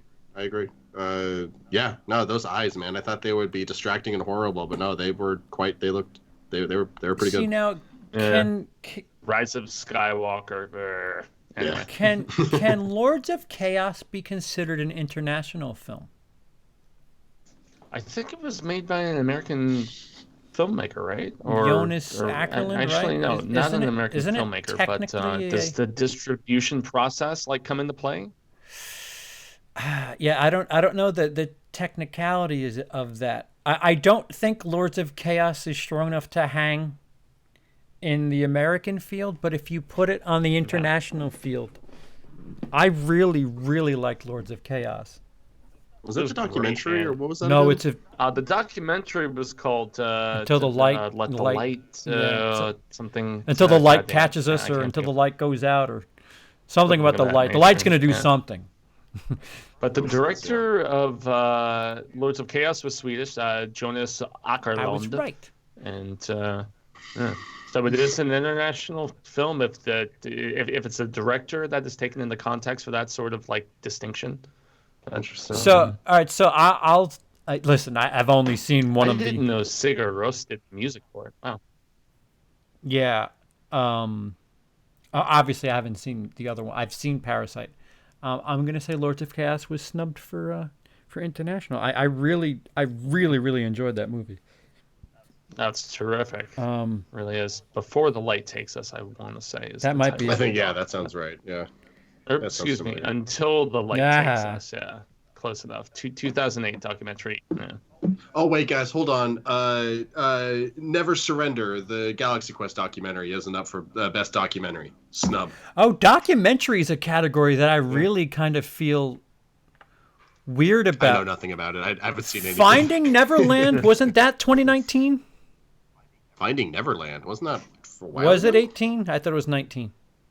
Wait, is it Finding Neverland? That's the movie with Johnny Depp. No, Finding. Well, it was also that. Finding Neverland's he's the Michael Jackson documentary. I mean, since it was like probably made for Netflix or HBO, one of the streaming services, maybe if it was never shown in theaters, because don't they have to have certain distinctions similar to what happened with like Dolomite and then Irishman and a few others? It has to be shown on a significant amount of screen. Leaving Neverland, yeah, it has to be shown on like a certain number of screens to get like the qualifying privilege for the awards distinction. Yeah. So by that logic, Fire wouldn't have been nominated either.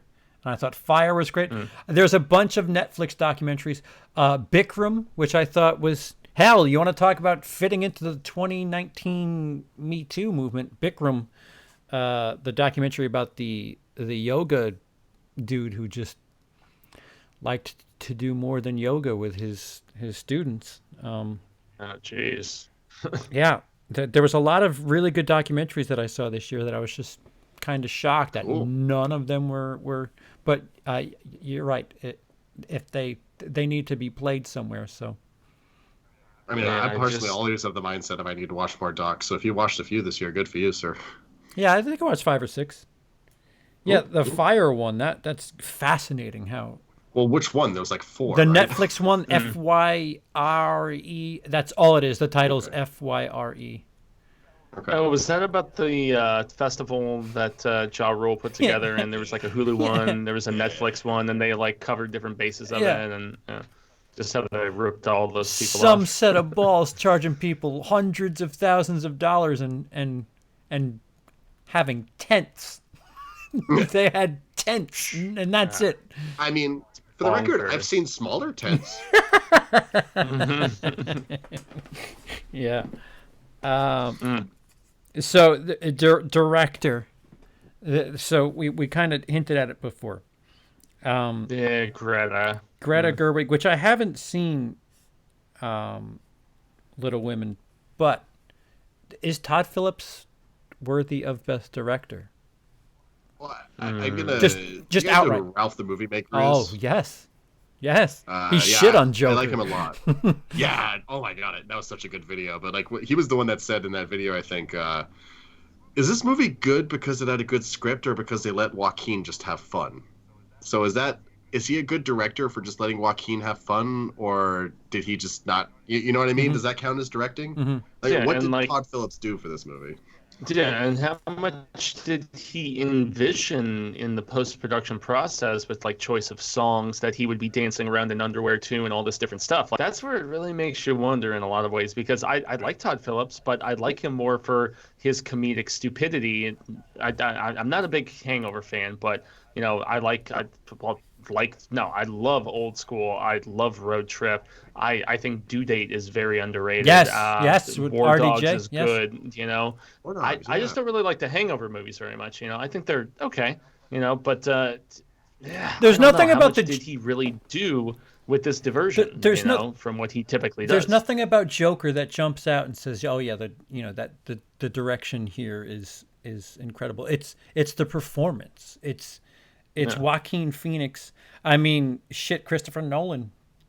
Did he get? No, I don't think he got nominated in 2008. Everybody knew Heath Ledger was incredible in The Dark Knight. Yeah. And wait, are you saying Nolan didn't get I nominated don't for that? think Didn't so. he? Did he? Yeah, I don't think he did. I remember there being a big hoopla about rectify him not that being- and double check. Are you on it, Lindsay? Yeah, I mean, kind of. I can stop. So Felix says a league. Well, I mean, even just Go ahead. yeah, I was just gonna say there's really like no set design. I mean, there was just the choice of shooting in Chicago and the dilapidated aspect of so many of those different areas where they filmed and stuff that added mood and ambiance and just like a vibe to the film. But I mean, how much once again did Todd have to do with those choices too? It just really makes you wonder. So I know he co-wrote the script, so but once again, like how much of a script did we have? So yeah. Apparently, that's up in the air, which I find very interesting. Yeah. Reminds me of, what was it, the Decent Drift a few movie. years I like ago? Up That in was the like, Air. oh, Up in the Air is also a good one. What was it like Adrift or something a few years ago that had like 30 pages of script or something like that? The Robert Redford movie. Oh yeah. Maybe it wasn't Adrift. It was some boat Adrift movie is where with he's like. Shailene Woodley, isn't it? I think you're right. Okay, so hold That on. Robert So, Redford? That was Shailene Woodley and what's his face from 50 Shades. I think I'm thinking of the wrong movie. Then let's look at Robert Redford's recent movies. Well, I know the movie that you're talking about, though, because I remember my dad going to see it and just being like, oh, it was great. And I was like, well, do you see everything Clint Eastwood and Robert Redford continue to do at this particular point, Pops? So, I mean, Fair enough. dedication, right? Oh, maybe it wasn't Redford. Oh, no, it's his producer stuff. So actor. And so to get to Adam Sandler, that is the Twitter darling, the hot take of the week that Adam Sandler was robbed. I don't know if I'd go that far, but Yeah. I mean, he was good. He was good. All He was is not lost. playing your typical, Thank you, Lindsay. like. Sorry. Yeah, he was not playing his typical Sandler character in any regard, and I mean, he's automatically in Reign Over Me is the one I always think of, and I think most people do. Punch Drunk Love, although he still has some Sandlerisms in that PT film. I don't know, Funny People, Spanglish. He's shown dramatic chops, not like Robin Williams or Jim Carrey dramatic chops, but I mean, he's still shown that he has some range. He's inferior to similar products. If you want to talk about Jim Carrey, if you want to talk about Robin Williams, they're much more diverse. Their spectrum's a little wider when it comes to comedy and drama. Where Adam Sandler, okay, so you're done making straight to Netflix, God awful comedies, and now you want to making so much money from those two. And it's insane. And like the fact that he threw that stink, it was just like, all right, what are you trying to do? Were you trying to hijack the world and people bought into it? And I'm sorry, if Adam Sandler's getting nominated for Uncut Gems, then you better retroactively get Robert Pattinson from Good Time, because Good Time's a better movie. I think Good Time, the directors deserve it more than same brothers. Yeah, also A24 too. Right. So there's some of these arguments that I don't know. Adam Sandler, okay, he was not doofy, Great. He's a slime. Yeah, he's a slime ball in that movie. Yeah, Man. like it's. But that's as he's written, as opposed to Right. something he's bringing to the performance. So to Like speak, yeah, he's like a B+ performance. Whereas I feel like anytime Sam Rockwell is in a movie, he's A quality stuff. So is Sam Rockwell in a movie this year? I think he deserves it more than Adam Sandler. Well, he got 2 nominations in a row, right? I mean, between Billboards and then I'm trying to remember what he did the previous year, but yeah, I know he had back-to-back. I mean, Rockwell and Michael Shannon are my two favorite working actors, like right now. Although Ben Mendelsohn, with his current work on this new Stephen King show on HBO, he is really, really good. Yeah, he's very impressive also. Rockwell was in Jojo Rabbit this year. Give it to him. And did not get a nomination. Give it to him. He was playing an amusingly flamboyant character. Increasingly flamboyant. He didn't start off that way. As the film went on, and he was embracing his inner just personhood, so to speak. Yeah. Man, I just hope JoJo wins something. Give it something, for God's sake. I don't think it's really going to win much of anything. Adapted really screenplay. It's so good. Irishman, Jojo Rabbit, Little Women, The Two Popes, Joker. What is Joker adapted from comic books? I mean, it's like the Pearl Necklace. They adapted the damn Pearl Necklace. Yeah. Okay, well maybe that's where JoJo wins then. That's a good point, CP. Maybe that's where it actually picks up something. Well, oh no, Scarlett Johansson's for Marriage Story. No, wait. But she's up against herself. She's up against herself. Wait, what? Yeah, Scarlett Johansson's up for actress in Marriage Story and supporting actress. Yeah, as much and as JoJo. I liked her, she is not.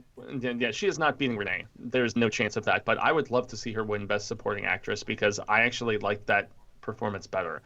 That's just me, but I thought she was so terrific in JoJo. She was so good. Just the warmth, the love, and what happens with her character and everything. I know she can't do anything after that, but she was so good. Mm-hmm. Yeah. Jojo Rabbit is another one of those movies. Knives Out has one lone nomination. Yeah, just for writing. Yeah, that's how I love that movie. There you go again. Somebody better than Adam Sandler, Daniel Craig in Knives Out. I'd rather see that. No, amen, dude. Where the hell is that nomination? Good point for a snub. That's what I'm saying. Like when people talk about, first of all, there's only 5. Like there's only 5 of these. It's not like the Best Picture where they opened it up for whatever weird reason, just to give the prestige of you got nominated. So so like guys, I saw 90 ends up being 93 2019 releases at this point. Some people are going to get screwed. That's just the way it is, man. Like, even if I were to make a list, there's going to be 3 or 4 where you guys are going to be like, wow, really? Not him, huh? It's just the way it is. And these things were voted on. That's the kicker. This is all voted on by the Academy. Snubs? Yeah, sure. Let's talk about 1994 for about 3 hours because... Whew. Yeah. I mean, Freaks didn't get nominated this year, and I'm upset now. No, that was never going to get nominated. 15 people saw that movie. That was not going to happen. But, I mean, there's always... I saw it. You're a beautiful bastard for it. I love that you did. There's always going to be something, I almost said Fury Road didn't win, but it did get nominated, so hey, good for it. It's a very arbitrary thing, deciding what the best piece of cinematic art of the year. And it is just art after all, too. Yeah, but I mean, but the idea and the concept are fun and amusing, and that's why people get into it. But there's always going to be hearts broken. There's always going to be the Casey Affleck getting the award for being super sad in the most boring movie ever made. It's gonna happen. Right. Was that Manchester by the Sea? I'm gonna say. Yeah. And if you want to talk about what a travesty, the Academy and the Oscars are, just always tell yourself, Hitchcock died without an Oscar. Citizen Kane did not win an Oscar. Well, it won an Oscar for not Best Picture, not like. Oh, did it? Citizen I didn't know Citizen that. Kane was nominated 9 times, and it won 1, and I don't remember the category. I don't think it was an important one. And yet I encounter so many people who are just like, I was punk rock before punk rock was punk rock, who are like, yeah, Touch of Evil is better. And I'm just anyway. So Citizen Kane. Oh, go away, ad. Citizen Kane. Oh, wow. Yeah, it was nominated for Best Picture, Actor, Director, Cinematography, Art Direction, Sound Editing, Film Editing, and Music, and it won for Writing. Okay, cool. Yeah. So go to any film school, start your first course tonight. You'll be shown that movie at least twice over the course of your history. Shit happens. Like there's no other way to put it. Like things are going to get robbed. You're suddenly jogging my memory about the fact that Fincher's current film that he's working on is kind of a, like, I don't know, just real life event sort of situation about the making of Citizen Kane and about the clashes that And Fincher's went on between. David Fincher is making it, man. It's his next film. It's about the writer clashing with Orson over just creative differences and things like that. So yeah, I'm very intrigued. For Felix, $5 in super chat. Thank you. Why is there no female voice on show business? Answer me that, Lindsey. LOL. Well, I have a lady's name, so I mean. That's as close as you get. Oh, wait, Jamie. We got a Jamie. We got a Lindsay. I mean, that's pretty close, right? Charles, Charlize. Like, come on. I'd hate to tell you what I do when I pee. It's not standing up. It would be fun to have Emily on sometime, just to. She don't know shit about this. She doesn't give a shit about it. Well, every now and again, she's like, there's been times where I've slept late. She's like, do you need me to go? I'm like, you don't know what you're doing, woman. Just make me a cup of coffee. No, we try. There are voices out there, and not to isolate people because of their sex, their race, anything like that. But it does get tiresome, 3 white guys talking about things like this, where perhaps other people, Chauncey Robinson, who is a female, who's not. Oh, she is great. She knows her shit. I was going to say Horror Addicts, when they were doing their crawl last year, they paired her up with us, and her and I follow each other on Instagram she knows and Twitter her and shit. stuff now. She's and she not only knows her shit, but she is very adamantly involved, Lindsey, in the political world. That's her, like she covers horror and films and stuff on the side for fun. She is a 100% like political journalist, and very much that she's like a real writer, as I all too often joke. Anytime I tell people, yeah, I've been covering music and movies and stuff for since 2009, and they're like, oh, you're not a real journalist, because real journalists talk about social issues, political issues, and so on and so forth. But Chauncey is awesome. Sure. I cannot sing her praises enough. She's great. I'll check her stuff out. What's her name? Chauncey Robinson. Robinson. Yeah. So we have a Rolodex of. I think she's in LA. We have a Rolodex of guests that Desmond of Desmond's Flicks, very very close to the LGBT community. Technically, if we had Emily on, Emily, identifies as lesbian. I don't know how that works. Something's broken. I went to high school with a girl like that. Yeah. I don't know what that says about me. Also, it's I know he asked in kind of like a joking way, but it is also kind of a reductive argument to kind of bring up that kind of stuff. Like, guys aren't allowed to throw their opinions on things like this. I mean, obviously, like, especially when on this discussion, having a lady's opinion would be nice, but yeah, we're still allowed to discuss it and stuff. Well, right. And I guess the point that brings it all back is nobody should be, although some people are. Nobody should be reduced to their sex, their skin color, their whatever. Like, we're all the thoughts in our head. The pieces that make us just happen to be how we were born. What our thoughts and feelings and emotions is what makes us different. The skin color, sex, all that stuff is just. I would hope that different shells. Yeah. Well, I mean, it's like very much important, but yet also in the same right arbitrary to a degree, in my estimation, because we are all still people, and you know, I mean, there are nuances and differences and whatnot, but you know, we still would. I would say we have a lot more commonalities at the end of the day than we do differences, and so for that reason, respect, you know, tolerance, and you know, camaraderie more so than anything. And again, we're just talking about movies. No matter who's right or wrong, they're still just movies. I'm right. That's fine. You're right. It doesn't matter.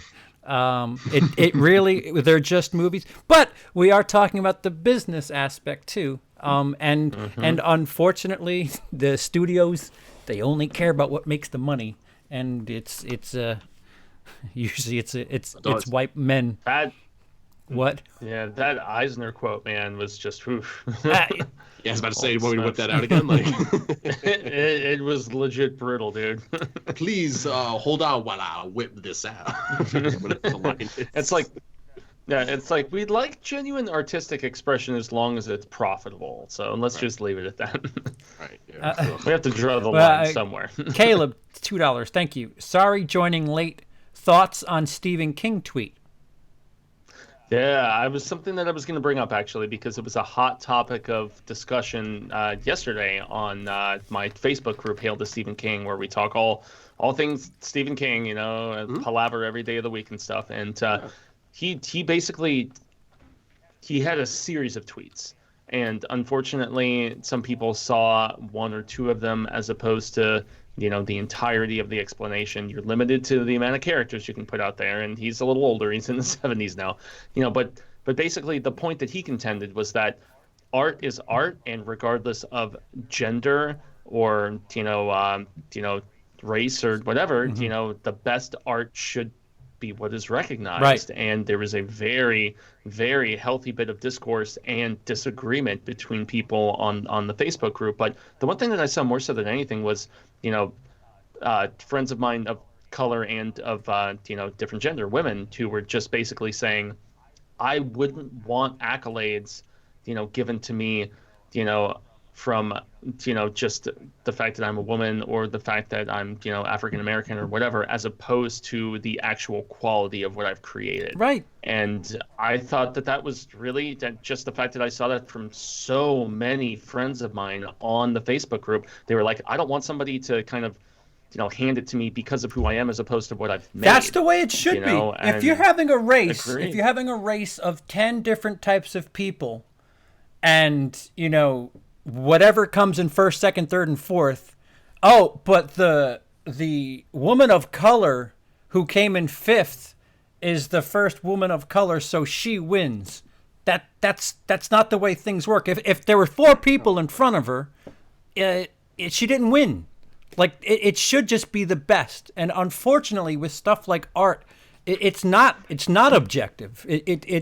As much as people would love to think that this stuff is objective and opinions are so valued, you can do stuff like we do here and try to put math to it and averages and so on and so forth. It's still just trying, you know, as much as well, the only things that are truly objective are art and science, and that's sorry, math and science. Everything else, you're bringing your life story behind it. You're bringing your life experience to it. Right. Your opinion is covered by the life that you lived up to that moment that you're having that opinion on the thing you're having an opinion right. about. And your opinion could be, you know, important and objective to you. It's most important. That is true, but for the universe, that may not play. I think Friday the 13th Part 6, Jason Lives, could be one of the best films ever. Not many people will think that, but damn it, I can sleep well at night knowing that I'm secure in my own head thinking that. No, dude, I think Hamlet 2 is one of the best movies ever made. I'm one of 5 people on the planet that know that movie exists, but I will rock me, sexy Jesus. All right, I got you. Rock me, sexy Jesus. Such a good movie. Actually, I love that you've seen it. We've actually run pretty late. Is there any news? We have. Moderate amount. I mean, really, Scott Derrickson departing what is it, the second Doctor Strange movie and the Something of Madness, whatever the hell they're calling it. That was really the main one that I wanted to bring up. So Yeah, I agree. I like him a lot as a director. That's But he left. Especially because he works with. But he left. yeah, he left over creative differences with Marvel. So yeah. So that means it was a mutual thing. It's not like him and Edgar Wright, Disney and Edgar Wright, where they're never going to work with each other again. The waters He's are probably still good. Yeah, and I still read that he's getting some writing credits and he's going to be an EP. But cool. but he is not directing it anymore. So Well, Colin Trevorrow's got a credit. Oh wait, there's a segue. Colin Trevorrow apparently Isn't it has them? a script. It's been bouncing all over Yeah, the place. apparently his script for Rise of Skywalker is out there. Yeah. Yeah, It wasn't I have called to Rise go- of Skywalker though. What was it called? Duel of the Fates. Duel of Fates. Duel of Yeah, Fates. I have to go let the lady in real quick. Sorry, Okay. she's knocking on the door. I think she forgot her key. One All second. right. But yeah, no, that Trevorrow stuff is interesting. I need to sit down and really read more of it. But just the things snippets I've read, Did- Finn leading a stormtrooper rebellion and stuff like that, fascinating. Yeah. You know the internet's going to think it's the greatest thing ever because it's the thing that we don't have. It's not the thing we were given, so the internet is going to go, "Oh, we need this. Right. We need this." And it's also entirely possible that like the things are exaggerated because I don't think like the actual script is online. There's just people just talking about it that have done interviews and stuff like that. So until we're actually reading the literal script, like who knows how much of a rebellion Finn led? Who knows whether or not Palpatine actually was a thing in it or not? Maybe he was, and they amplified it up for their JJ version. And page to screen, there is a journey. Oh, oof, such a journey sometimes. It's yeah. I years ago, a friend of mine was on an episode of Sliders, if you remember Sliders from the 90s, and yeah, I used to love watching that show with my family. And so when she did an episode, she gave me the script, and I was like, I used to read it over and over and over and over again. And then I finally saw the episode she was in like 10 years later. It was so different than the script. Like, I almost didn't recognize the show I was watching based off the script I'd read cover to cover thousands of times. It was insane. Yeah, it is interesting. I don't know how to explain it to somebody who's never experienced filmmaking or even acting in plays or anything.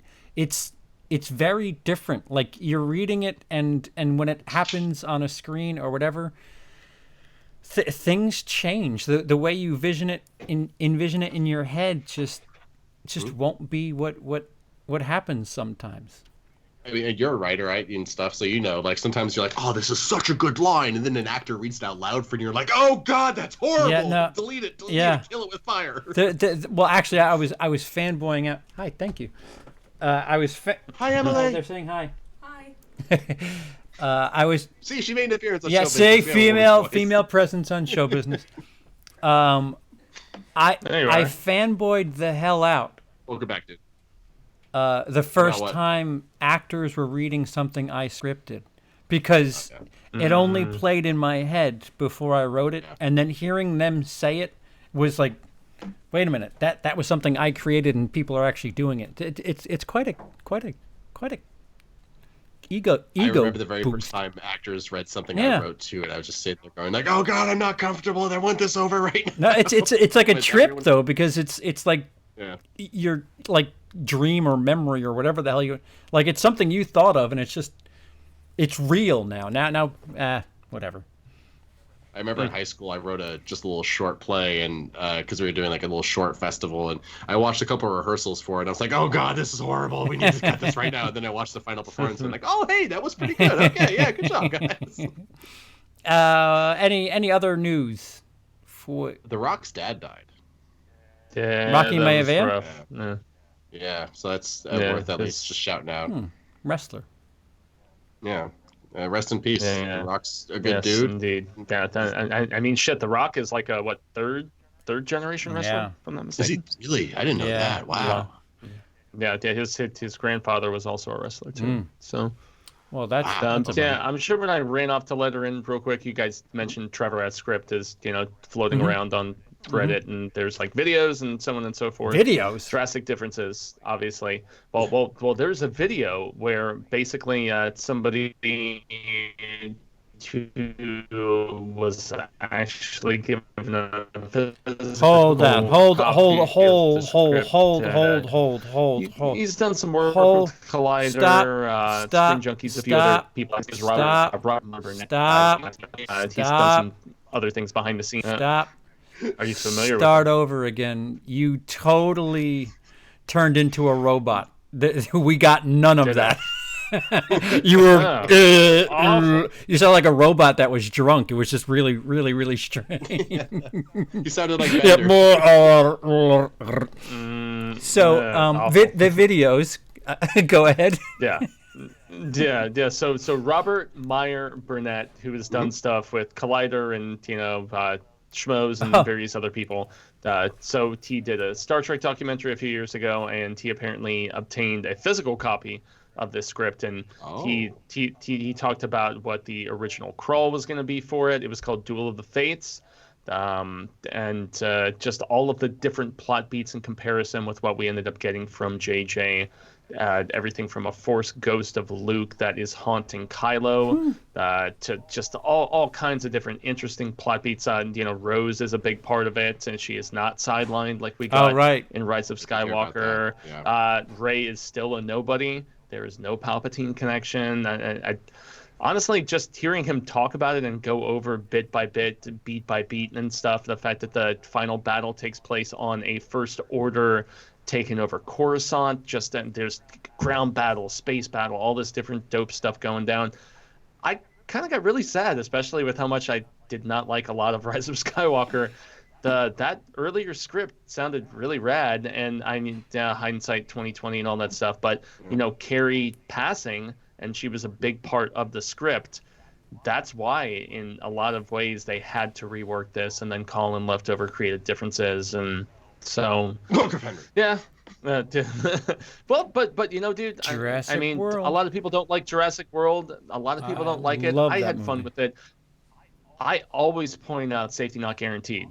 Aubrey Plaza and Mark Duplass, that movie is fantastic. And it's how he got the Jurassic World gig in the first place, was making that movie. And so, yeah, I mean, all of the plot beats that were spoken of for that initial version of the script before JJ came in and took over and everything changed, that movie sounded more exciting than what we ended up getting. But, hey, in a perfect world, right? So there it is. Anything else on the news front? Not a lot. You brought up Collider. They had a major falling out. That's a big behind-the-scenes thing. Yeah. That's less movie news and more so competition. Like what we're. Well, exactly. The field has thinned out. Thinned.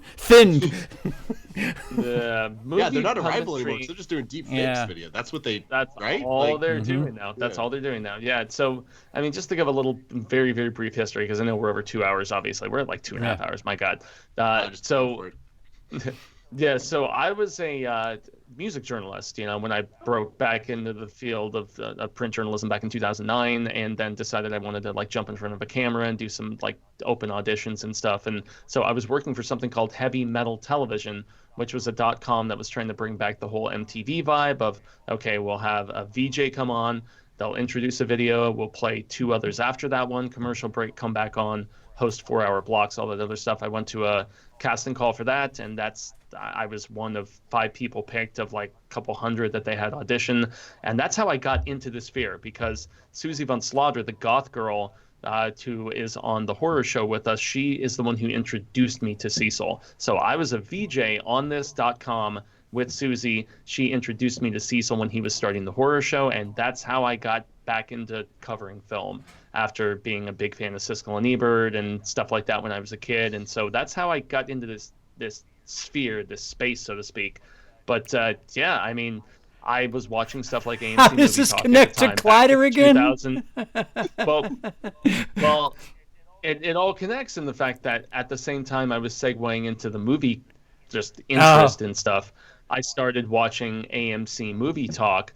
AMC Movie Talk was eventually purchased by Complex and brought over to the Collider brand, and then it became Collider Movie Talk in 15, 16, something like that, and they kept going for many, many years. And then all of a sudden Mark Fernandez, this entrepreneur, purchased the video side of things. So the .com is still a completely separate thing. That's what Frosty does.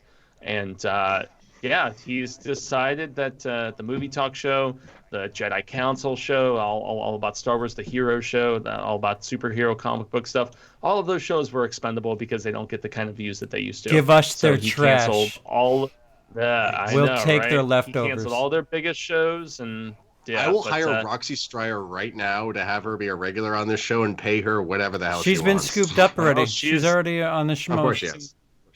Yeah, she's in your neck of the woods, man. So I mean, yeah, but you can make a she was phone already call. doing stuff with. I mean, she was Actually, already I doing think I stuff might with have her DC. email from her email chain I was on 5 years ago. Yeah.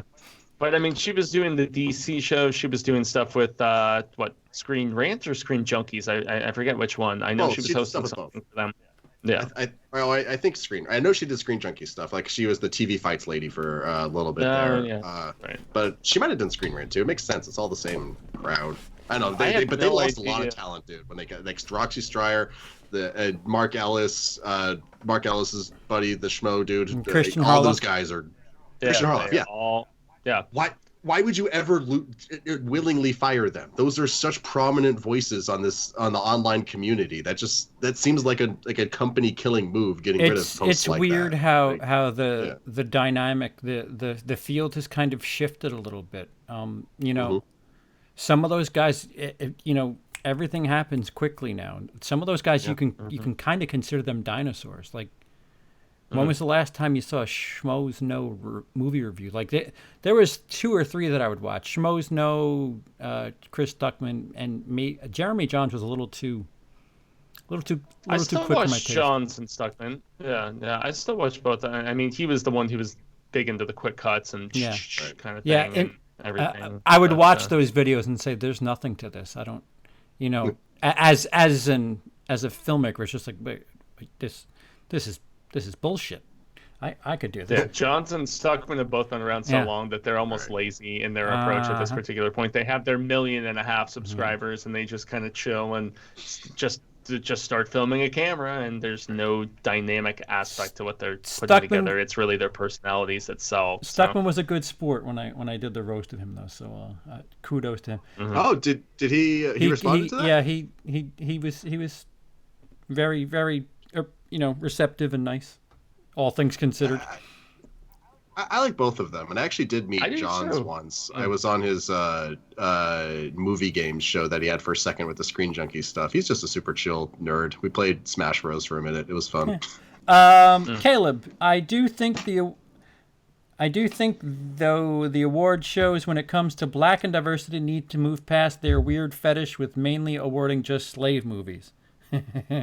Yes. To be fair, sometimes that's literally the only option, which is kind of shitty. But we were kind of talking about that before, without saying exactly that. Harriet, 12 Years a Slave, all that. Yeah. Great movies. Can we? Yeah.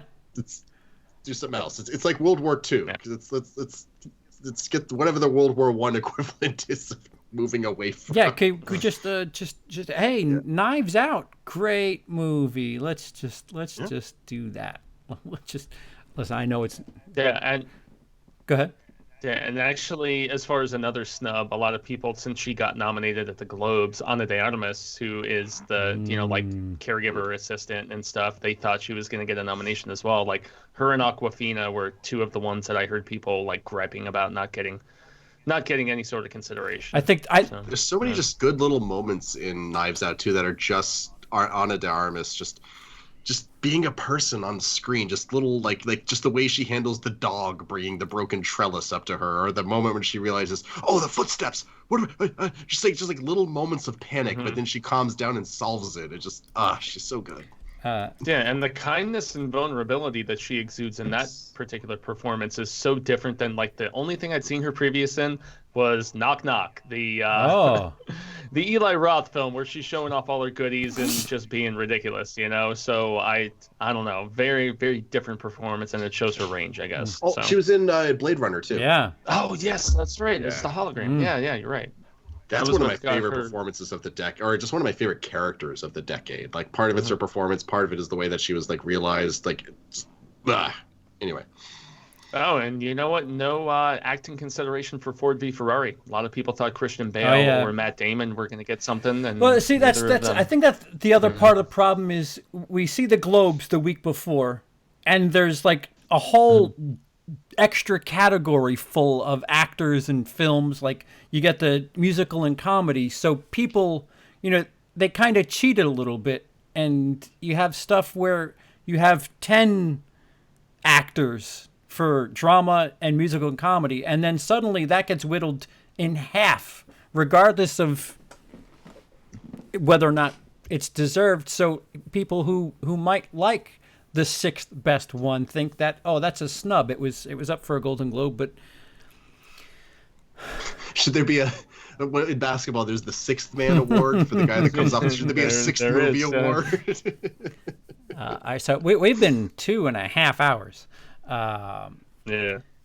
Well, probably it's been kind of on and off the last few weeks, so we had some stuff to catch up on.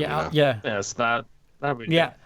So guys, if you're watching and you enjoyed, please be sure and give us a thumbs up. Spread it, share it to people on your various social media. We appreciate it. That's the only way we know that you're here, you're watching, you give a shit. It really helps. It's the best way to help without doing much more than clicking on things.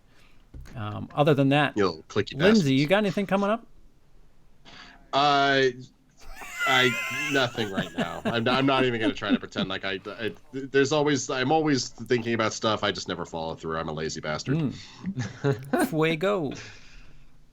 I mean, obviously lots of stuff on the horror show. We've got coverage of Lock and Key coming up very soon, as well as, lots of Joe Hill stuff in that regard. More of the Grudge stuff. Cecil and I watched about 2 and 3 and put up the review of the original film. As far as Infotainment goes, I just put up 1917, my review of that film today.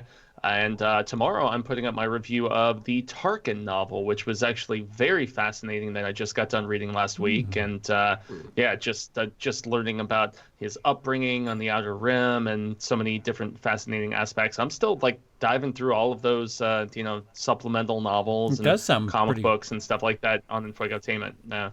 Cool. And how he respects Vader, but he hates the Emperor even back then, and talks about his time in the Clone Wars fighting alongside Anakin. It's some compelling stuff, man. It was a good book. Whoa, so did Tarkin know him as Anakin and Vader? Yes, he did. Huh? And he doesn't, and he doesn't know that Vader is Anakin, but he senses and kind of gets the vibe that he is. James Luceno wrote the book. It's really, really good. That does sound good, actually. Okay. Yeah. Yeah. I am so fans of the Who Would Like That series might have a lot to chew on this winter, as a script is already done by Emily scripted the Human Centipede episode.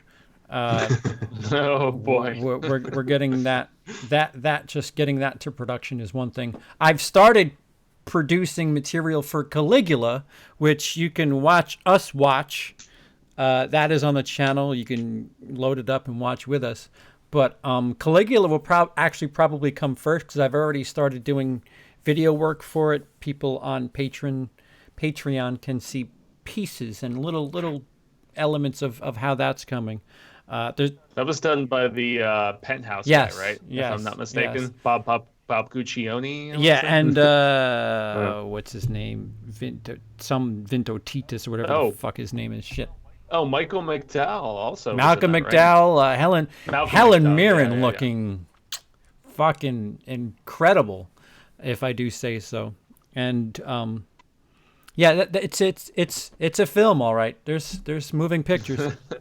Also, the vlog for Emily and I watching 1917, that'll be up on Patreon. And my list for 2019 should be up. Maybe not by the time we see you again next week, but that's what's being worked on.